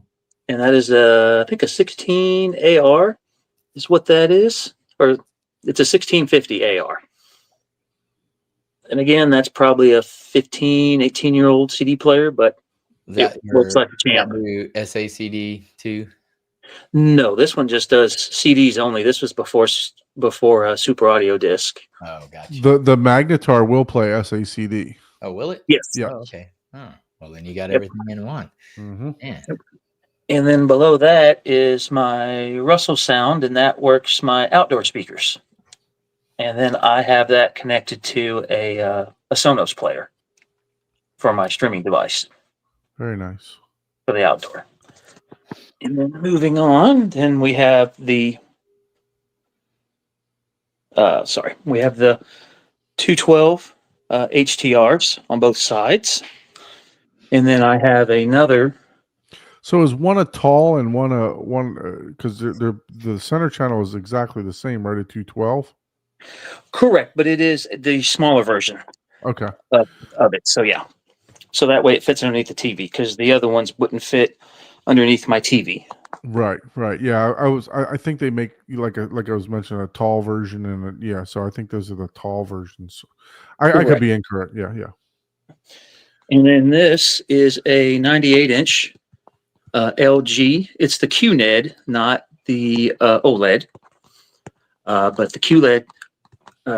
This I bought last year, and that's when LG went with the VA panels instead of their own panels. So the contrast is just phenomenal on the TV. Very So I've been nice. really happy with that. And then, of course, in each corner that I have in the room are going to be the 110 slants JTRs. Nice. And then Tricks, right? Those 110s are the concentric drivers. correct, yeah. Yeah. Okay. Yeah, and then all my panels are all the GIK panels. It's the Impressional series, so they all have the scatter shields on them as well. Each of the 110 slants have 800 watts going to them, and then the front center channels are all have 2,000 watts going to them. And then moving on, I do have my wides, which are the JTR 110s. Okay. And then these are the new version of the JTRs that they just come out with.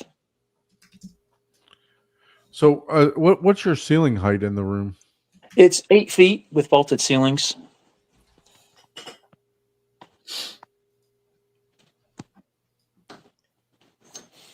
That is a lot of sound. Yes. That it is. On that front stage, that is a And then- lot of sound. I have more panels, and then moving to the back of the room, well, I guess I'll put on the front. I have just 3 rows, and these are the Valencia Tuscanies, but these are the Ultimate Edition Okay. that I have. And then again, more GIK panels on both sides of the wall and on the roof. And then on the ceiling, I do have some diffusion panels, both in the front and in the back of the room as well. And then moving back, these are the Cap 2400 ULF and then the Cap 4000s in the back. Wow. Good Lord. I know. And then this cabinet here actually holds all my media. Oh, okay. I was like, what's that there? You could put so many more subs there. I know, man. But this holds all my DVD media. Ah, gotcha. Nice. I was Yeah. expecting him to open it and reveal like a 20-something inch sub or something. So It's are they in some kind of order or genre, or do you just willy-nilly put them in there? No, they're in by genre or by actor or Okay. by comic book, depending on what movies you're looking at. I can see Expandables too right there. Yeah, got those. All the Expendables. Of course, these are the Blu-rays, and then the 4Ks I'm still working on. Oh, wow. Nice. And these are all on roller bearings. And then the cabinet. And then, of course, for movies, I got to have my Leonidas and my Predator figure. Love the Predator. Those Thank you, things, thank you. they must be super glued, man, because how Right. they end up bouncing all over. And then when we go to Mexico, I always bring back a sugar skull. So these are all the sugar skulls that we bring back when we go to Mexico. Nice. Nice. And then on the other end of the spectrum, of course, I got to have my John Wick. Ah, that is cool. Thank you. Thank you. And then we have more acoustic panels. And then these are my rears on the back. And then moving around, I'll come back up to the front. And then these are my heights. Here, let me do this better. It'll probably turn the lights off so you can kind of see the heights better without that. So these are the height channels that sit just right behind the chairs. Nice. Yeah, I mean with that angle, with the angles, it puts it right where it needs to be, right? Exactly. And then I have the surrounds right next to the chairs as well on And each side. those are also the slant tens. Yep, they're also the slant 110s. So everything is all timber matched and phase aligned. Very nice. Thank you. Yeah, it's a pretty wild system, and I don't have any issues with bass.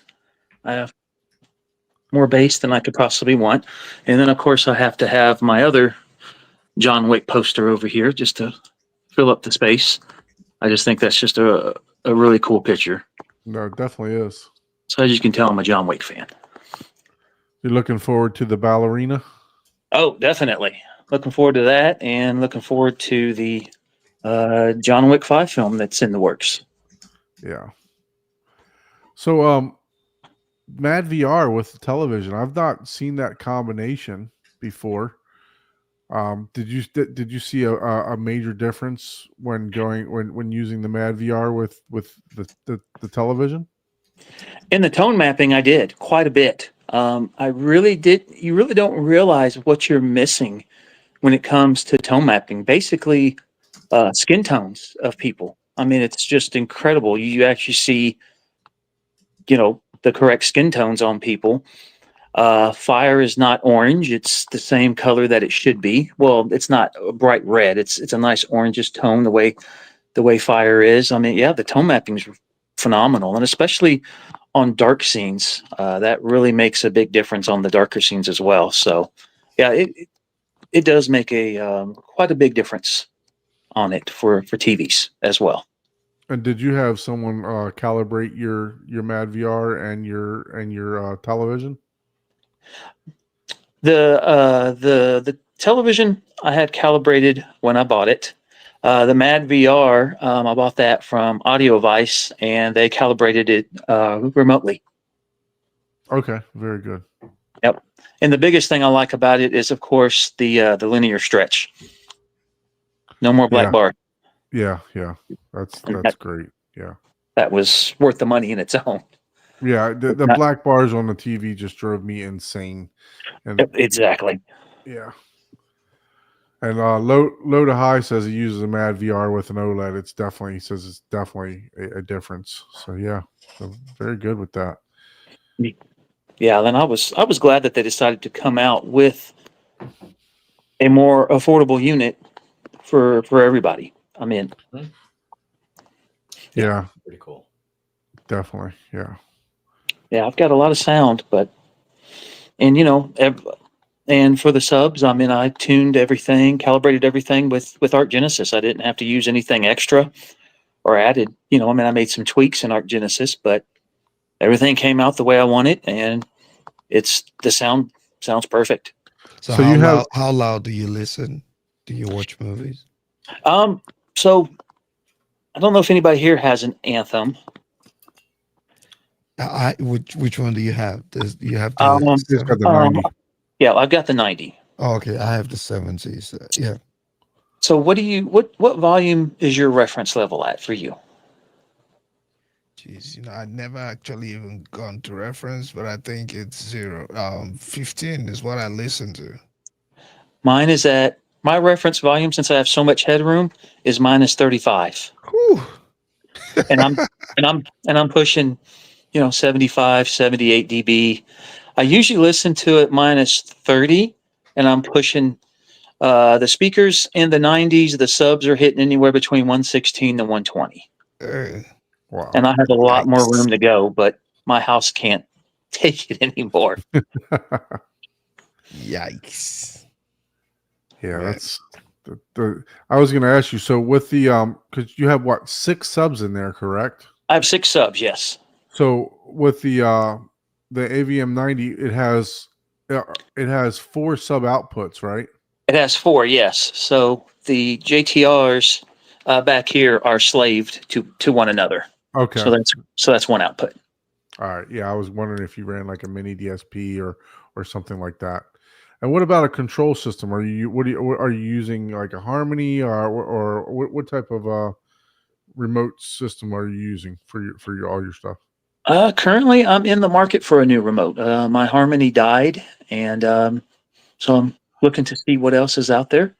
And there really hasn't been anything out there yet that I like. The Sofa Baton I don't really care for, and that other remote. I forgot the name of it, but it has like the glass face. I mean, that one you have to hire someone to program, and I just don't have time for that. So I'm kind of looking for something that's going to be a little more user friendly and be able to run everything. And that's the biggest thing too, is finding the right codes for the Magnetar. But I heard that you can use the Oppo codes that will program into the Magnetar too on some of the remotes. So right now I'm using just the remotes it came with until I find something that I like, or that's out in the market that's going to work. I know Shane, he uses the Roomy app. I'm not sure if you've tried that or not, but The Apple app, right? The one Yeah. on the yeah, it's like I think it's called the Roomy is what it's called. But yeah, it's he swears by that, so maybe you could take a look at that one. Yeah, I definitely probably need to look into that and see what that is. Because yeah, I mean, I have heard him talk about it, and he really seems to like it a lot, and it seems like it does quite a bit. Yeah. Yeah, I think Jordan is using the same one too. The Right. same Roomy app. Yeah. I And, might need to look into it too, because Derek says the unfolded circle. Yeah, I'm going with the Control 4.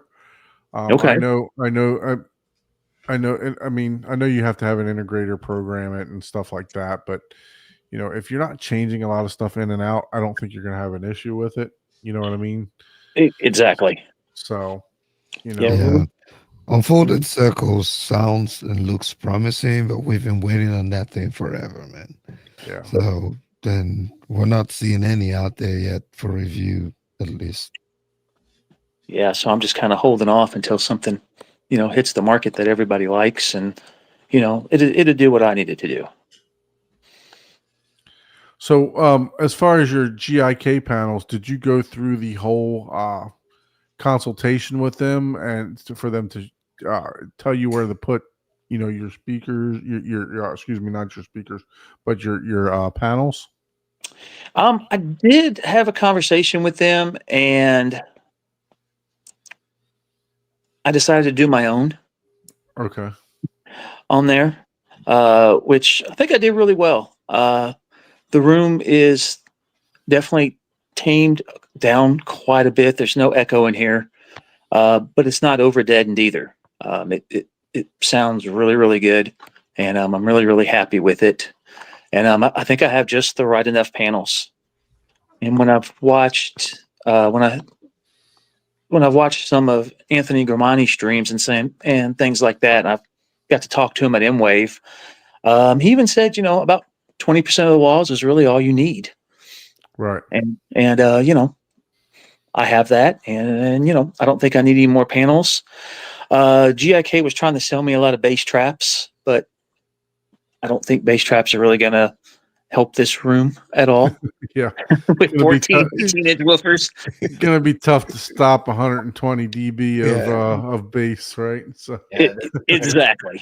There's not enough depth in that room to control that bass. Yeah. You need another room behind that room full of insulation. Exactly. That would be your bass trap. More like a concrete wall. Exactly. I have block and it doesn't work. Really? Okay. So yeah. But I'm a big bass head, but were you in the car audio prior to your home theater? Oh yeah, definitely. Yeah.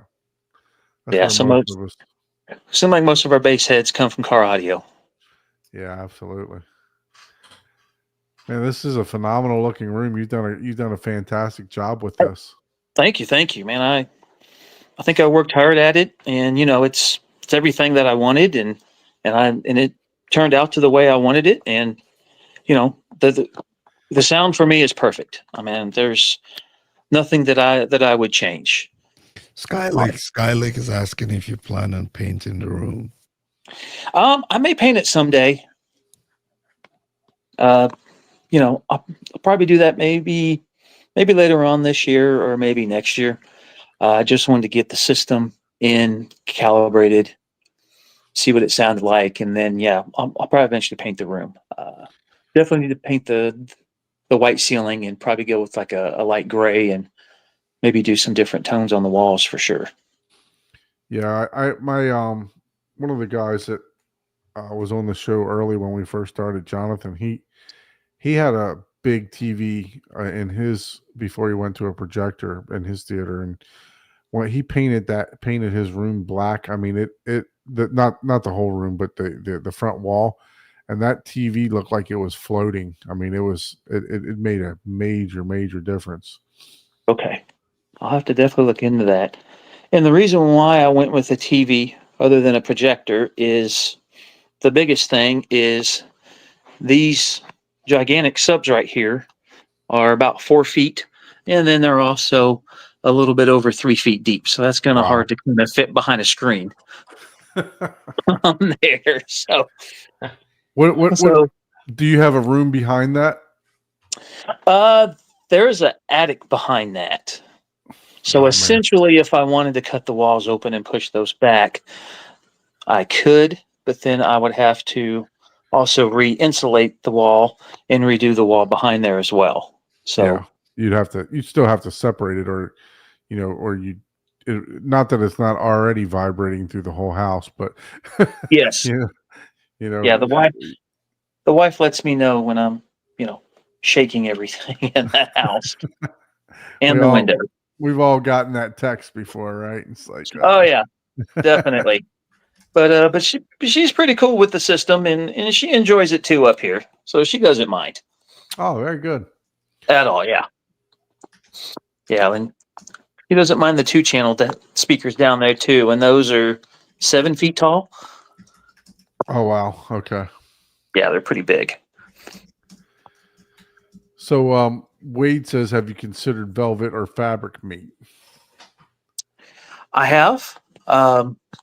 Velvet is definitely an option for sure, but I think I'm going to end up doing paint. Yeah. Instead. So when you switched from because what version, what year of M-Wave were you at? Were you at last year's M-Wave? I was at last year's, yes. So the RBH room was a couple doors down from the JTR room. What made you go from the Air Motion tweeter, to the JTRs?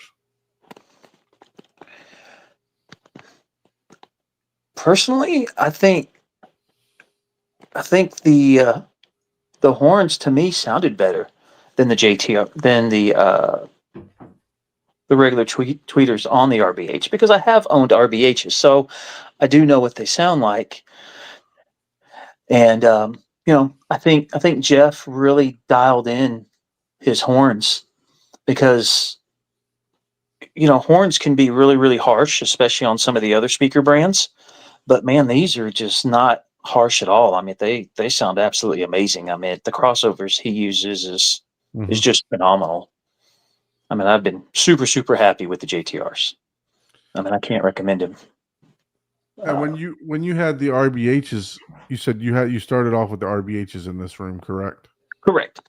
When you had them, and obviously I know the sensitivity on these are a great deal higher than the RBHs. Because these are like 101, almost 98, 90, or 101 dB sensitive for the JTRs, right?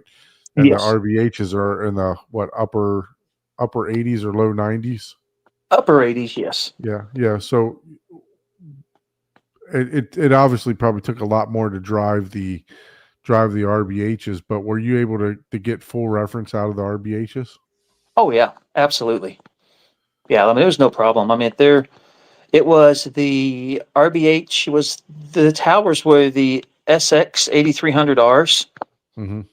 So they had, it was a 3-way speaker, and it had 3 6.5-inch woofers in them. and they sounded great. Yeah. I really like the RBH. Not that I didn't like the JTR room. I think the JTR room is just, like when I think of JTR, I think of IMAX sound, like super loud. There's no limit to the loudness. Basically, if you got the No, power to push them, then that's that's it. Not that they're not clean, not that they don't sound fantastic, because I do like both of them. The RBH and the JTR. yeah, I mean, I know that I, especially in the Dolby Atmos on the 110 slants, I mean, I just hear more of the movies than what I ever did on my RBH speakers. Now, granted, my RBH speakers they were bidirectional, so they weren't front directional because they were an older system. Mm-hmm. And don't get me wrong, I mean, RBH still sounds phenomenal. I mean, they're great sounding speakers, but the JTRs, to me, they are just on a whole nother level, and especially with just small details. Because there are things now that I hear that I didn't hear previously with them. And then Yeah. I know at M Wave, he had everything cranked up to as loud as they go. But they have a lot of finesse to them too. Yeah, definitely. Yeah. You don't have to listen to them as loud as you want. I mean, you can listen to them, normal volumes, and they still sound phenomenal. Yeah, no, I mean, I think I've heard them 3 or 4 times now at different shows. The first place I've heard JTRs was back in 2000. I think in 2018 they had them set up at Expona, Okay, and gotcha. I heard them there, and then heard them at M Wave twice, and then various people's setups also, doing some of the crawls and stuff like that.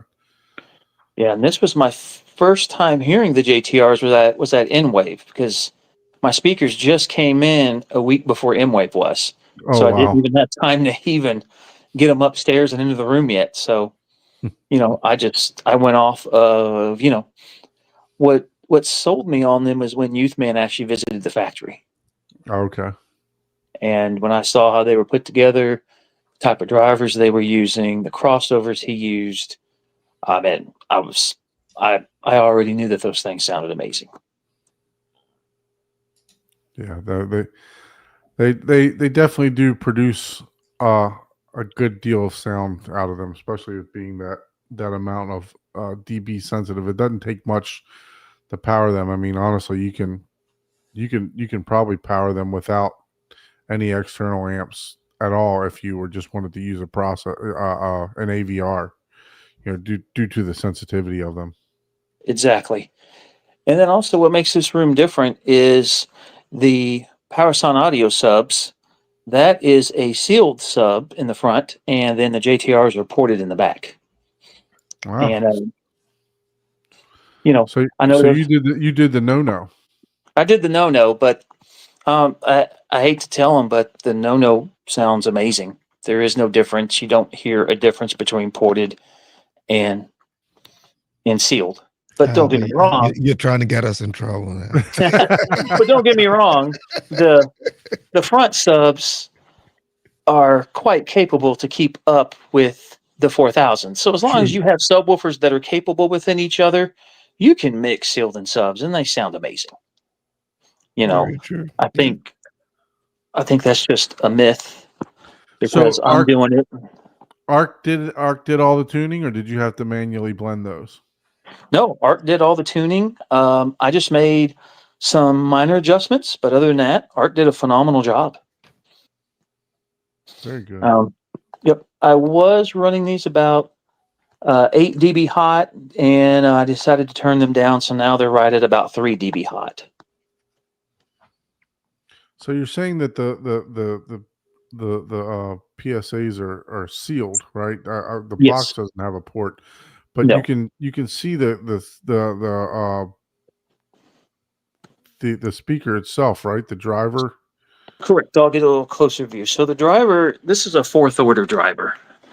So you have the one on top, and then you have another one that's actually in the box itself, Okay, and it's just reversed on the other side. I see. So it's almost like an infinite baffle there, right? With the way that Exactly. they're working. Exactly. I mean, the two kind of cancel each other out in there, and these play into the single digits with no problem. I see. Man, so what's the lowest? What's do you do tweaking and stuff like that with Rue, or do you are you a tweaker, or do you just set it and forget it? Pretty much just I tweak it until I get the sound that I like, and then once it sounds good to me, I just leave it alone. So have you taken any measurements in your room at all? I've taken measurements with Arc Genesis when I go to measure things, So and then I've done what just type of the frequencies are you getting in your room? frequencies on these. I mean, they play down to 5 hertz with no problem Wow.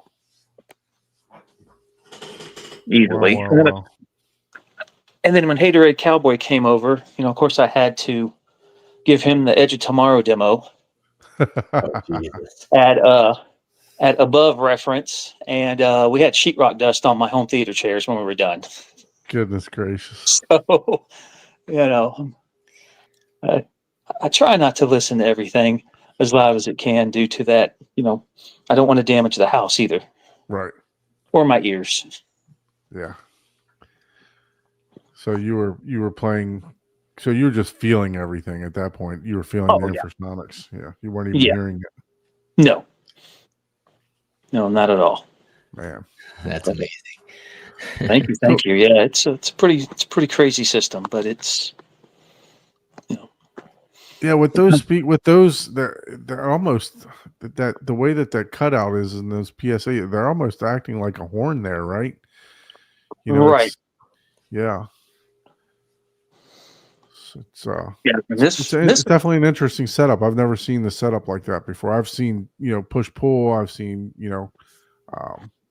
but that's definitely an interesting setup. it definitely is, and of course, the guy that started PSA, he worked for SVS, and he made some pretty killer designs back in the day. One design that he did back in the 90s was called the B4 Plus, where he did 410s similar in a box. That was just amazing. So this was just another iterated of his ideas when he come out with these, but he hasn't done anything crazy like this anymore, which I'm kind of disappointed in, because this is a pretty radical subwoofer. Yeah, I've heard good things about PSA. John Anthony's been on the show a couple different times. He's got a bunch of PSA subs too. But yeah, it's but I think his are the push pull design or the dual opposed. I can't remember which ones, but they're he definitely swears by them. He says they're great subs also. Yeah, because this is an older sub. This is probably about 10 years old. Because now I think he moved more to like PA drivers for his subs than what I have here. But I'm never getting rid of these. It'd be hard to get them down the stairs. Yeah, so you gotta get them down the stairs. Exactly. Exactly. The movers hated me when they had to carry these up the steps. Hey, Yeah, whoever's buying them is gonna need like a towing truck or something. Man. you'd have Right. to get a stair climbing dolly. Like moving a mini refrigerator. And a tow Yeah, truck that's- just to get your subwoofers. Man. That's what they are, man. They're the same size as a mini refrigerator. Yeah. But Okay. they're a radical design, and man, you don't have to push them very hard to get a lot of sound out of them, just like the JTRs. Yeah. And then in a room that I have this small, I mean, it doesn't take a lot. No, it's definitely. I'm sure you get more than you bargain for in there for sure. Oh, absolutely. Absolutely. I mean, I have so much headroom that, my ears will give out before the speakers will. Yeah. But that was the So- whole part of me building the theater. So I didn't get around to you. What's the if you want to join back on the Yeah. other but think about what movies you watched while you're going to join us back recently, so that we can see what movies destroyed your house recently. Nice, nice. Right? Well, recently I got caught up on. Come on.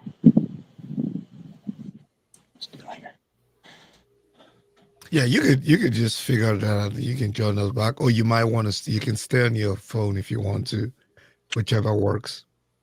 Okay, let me open up my laptop again. For some reason, it doesn't like my fingerprint.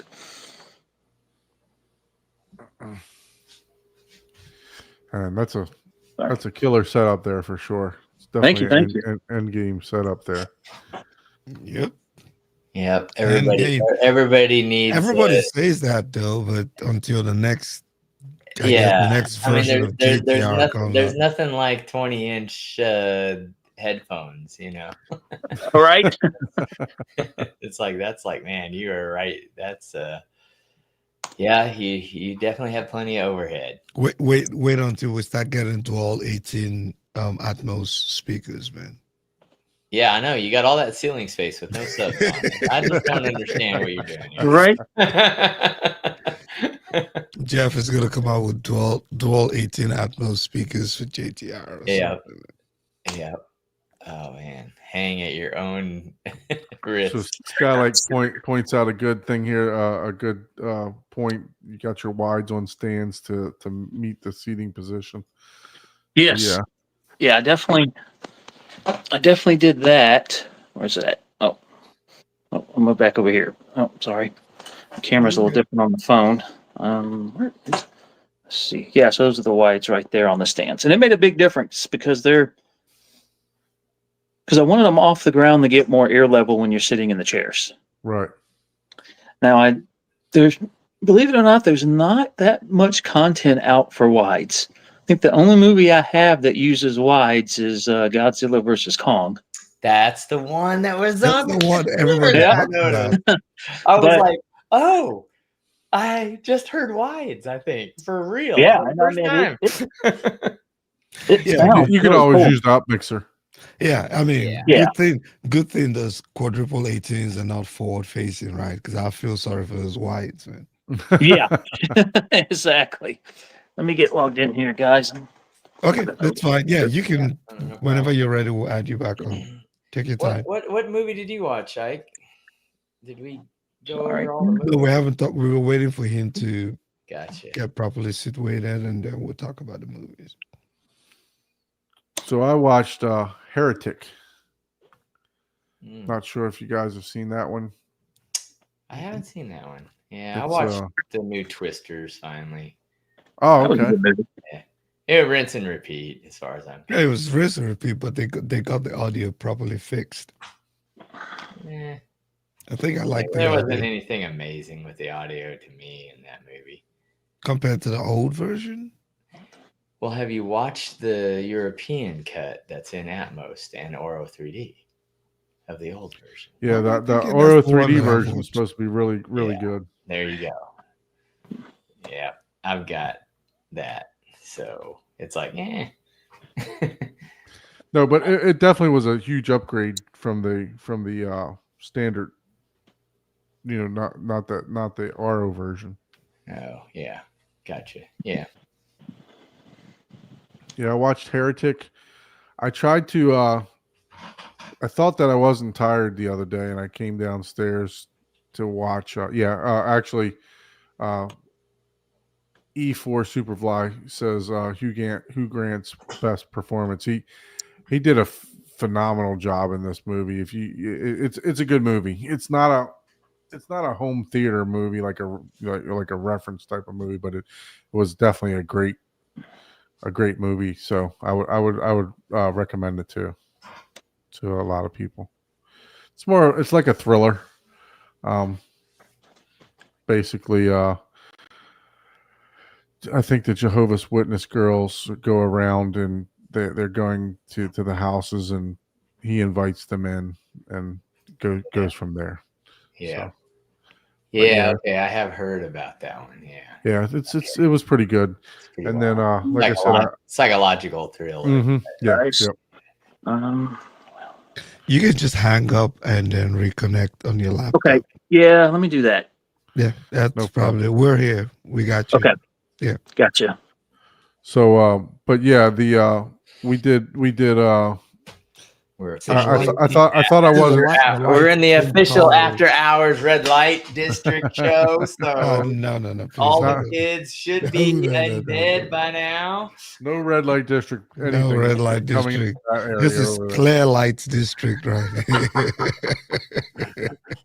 So no, but I thought I wasn't sleepy, and I tried to watch Novocaine Oh, the other day. that And, will put you. Did you go numb? That wouldn't put you to sleep. That will put you to sleep.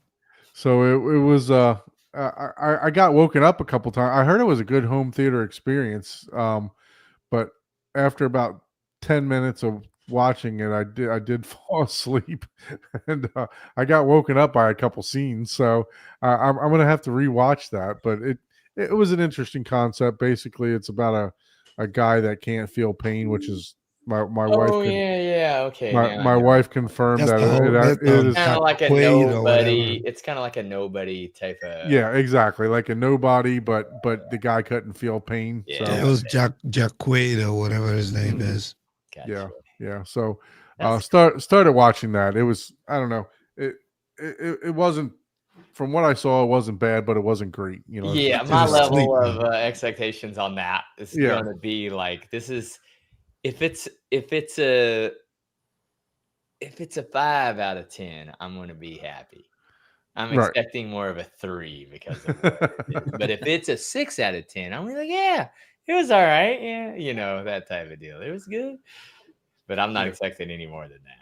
Yeah. So, but I got woken up by some gunshots and stuff like that. So I'm looking forward to rewatching it just to see, Gotcha. just to see it. So All right. So That was now- probably just you worried about your safety and the damn movie. Yeah. Trust me. So see now the crow. How about you? What have you watched, and how much I drywall did recently- you have to replace this week? All right.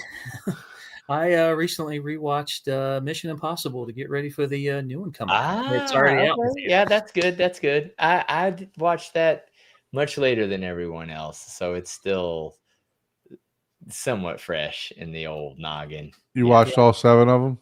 Oh yeah, definitely. Wow. Yeah, so I'm watching the new one, this weekend. Yeah, I just purchased, like I said, on Kaleidoscape, 6 movies for $24, and then the Yeah, 7th one for can't beat 14. that. I mean, It's like can't beat that. that's a no-brainer, Yeah. So, but yeah, I'm gonna do. I told my wife we're gonna have a Mission Impossible marathon. So There you go. Yeah, you have to, man. That's what you do. That's awesome. yeah.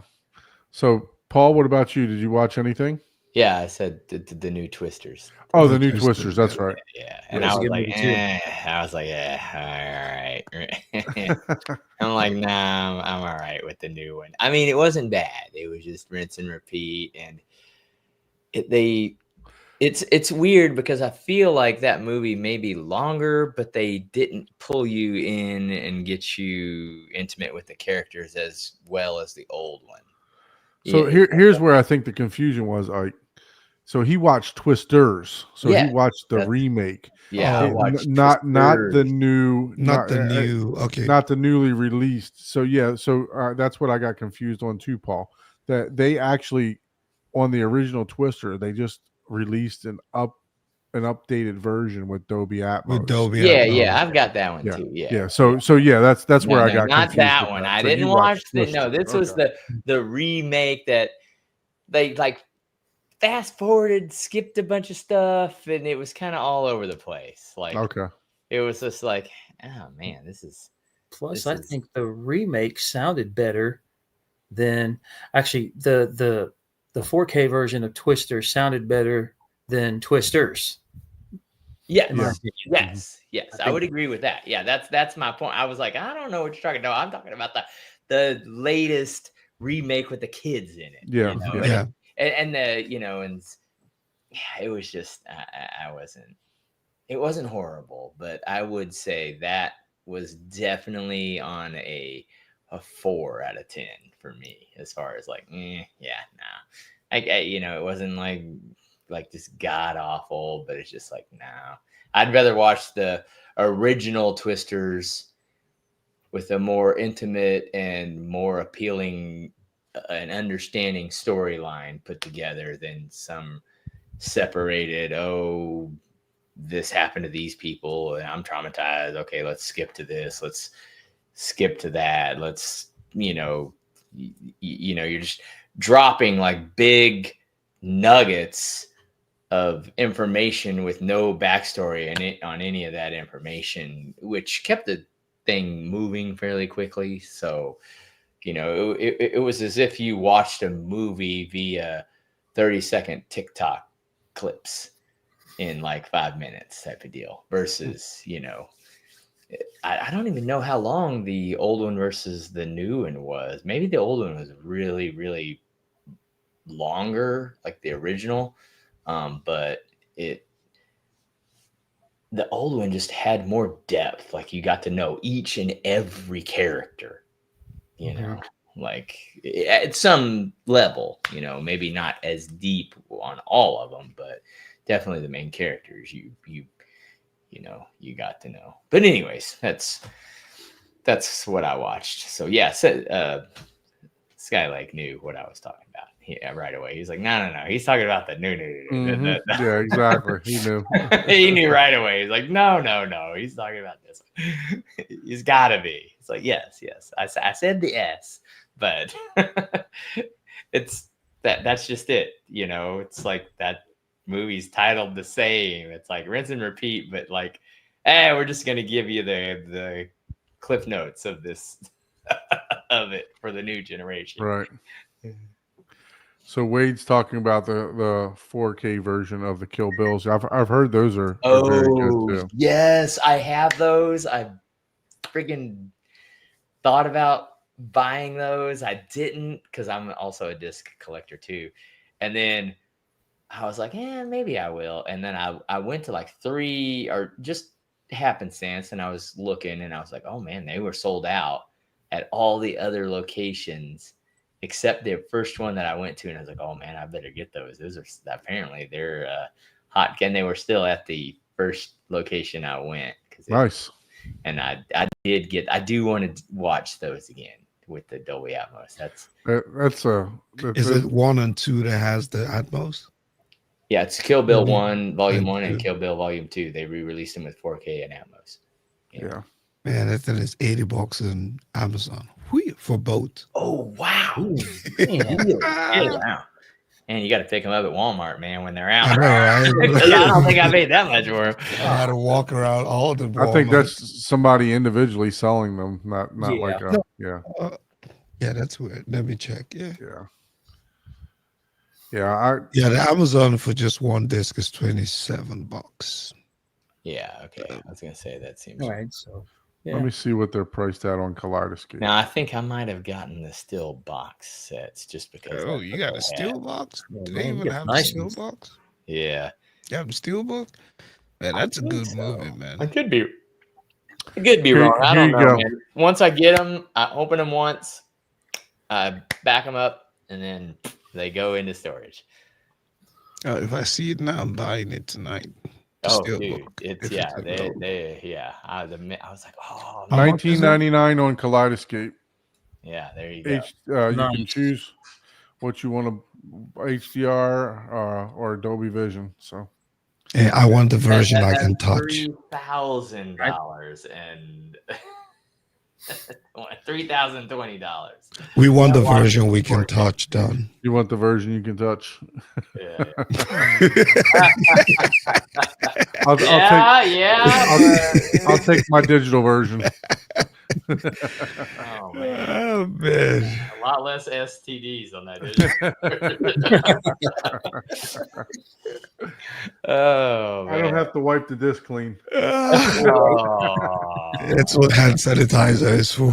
I always wipe that. You do what you do, Don. Daryl says I'm going to leave that comment alone. I went there. I went there, Derek. Okay. That's definitely that's why the red light warning. That's a red light district comment. Just when we made it to the end of the show, just when we thought we got away with it. Yeah. Well, look, I think we're going to go ahead and wrap it up for the show for this week. We do have a scheduled guest for next week too, right, Ike? Yes, we do. We won't jinx it and tell who it is. Oh, thank God. No. But we do have a scheduled guest. So definitely appreciate you joining us this lovely evening. You have a fantastic system over there. How far is he from you, Ike? 4 hours. Oh, He's in man. Houston. Yeah, You might- Houston.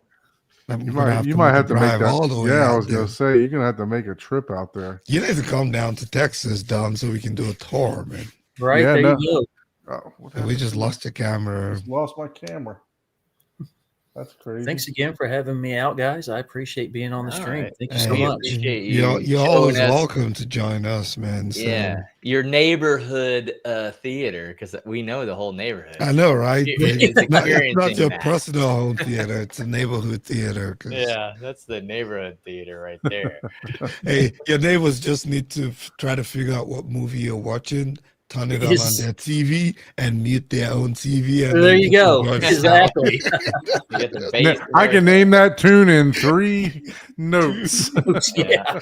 And forward whatever. Just forward the movie to the exact point. And Right. just mute your TV and just sit back and relax. Exactly. That's funny. That's funny. No, we definitely appreciate everyone joining this evening. If you would like to be a guest on the show, please shoot us an email at hometheaterhublive@gmail.com. And if you would like to purchase a Kaleidoscape, send me an email to Horizon Theater at 2020 or Horizon Theater 2020 at gmail.com. Definitely can get you set up with any of the models of the Kaleidoscape that you would like. Yep. So we definitely appreciate everyone commenting in the comments. Thanks for joining us this week. Until next week, see you next time. All right, Bye. Bye. And you can hang on a minute. Yeah, just hang on.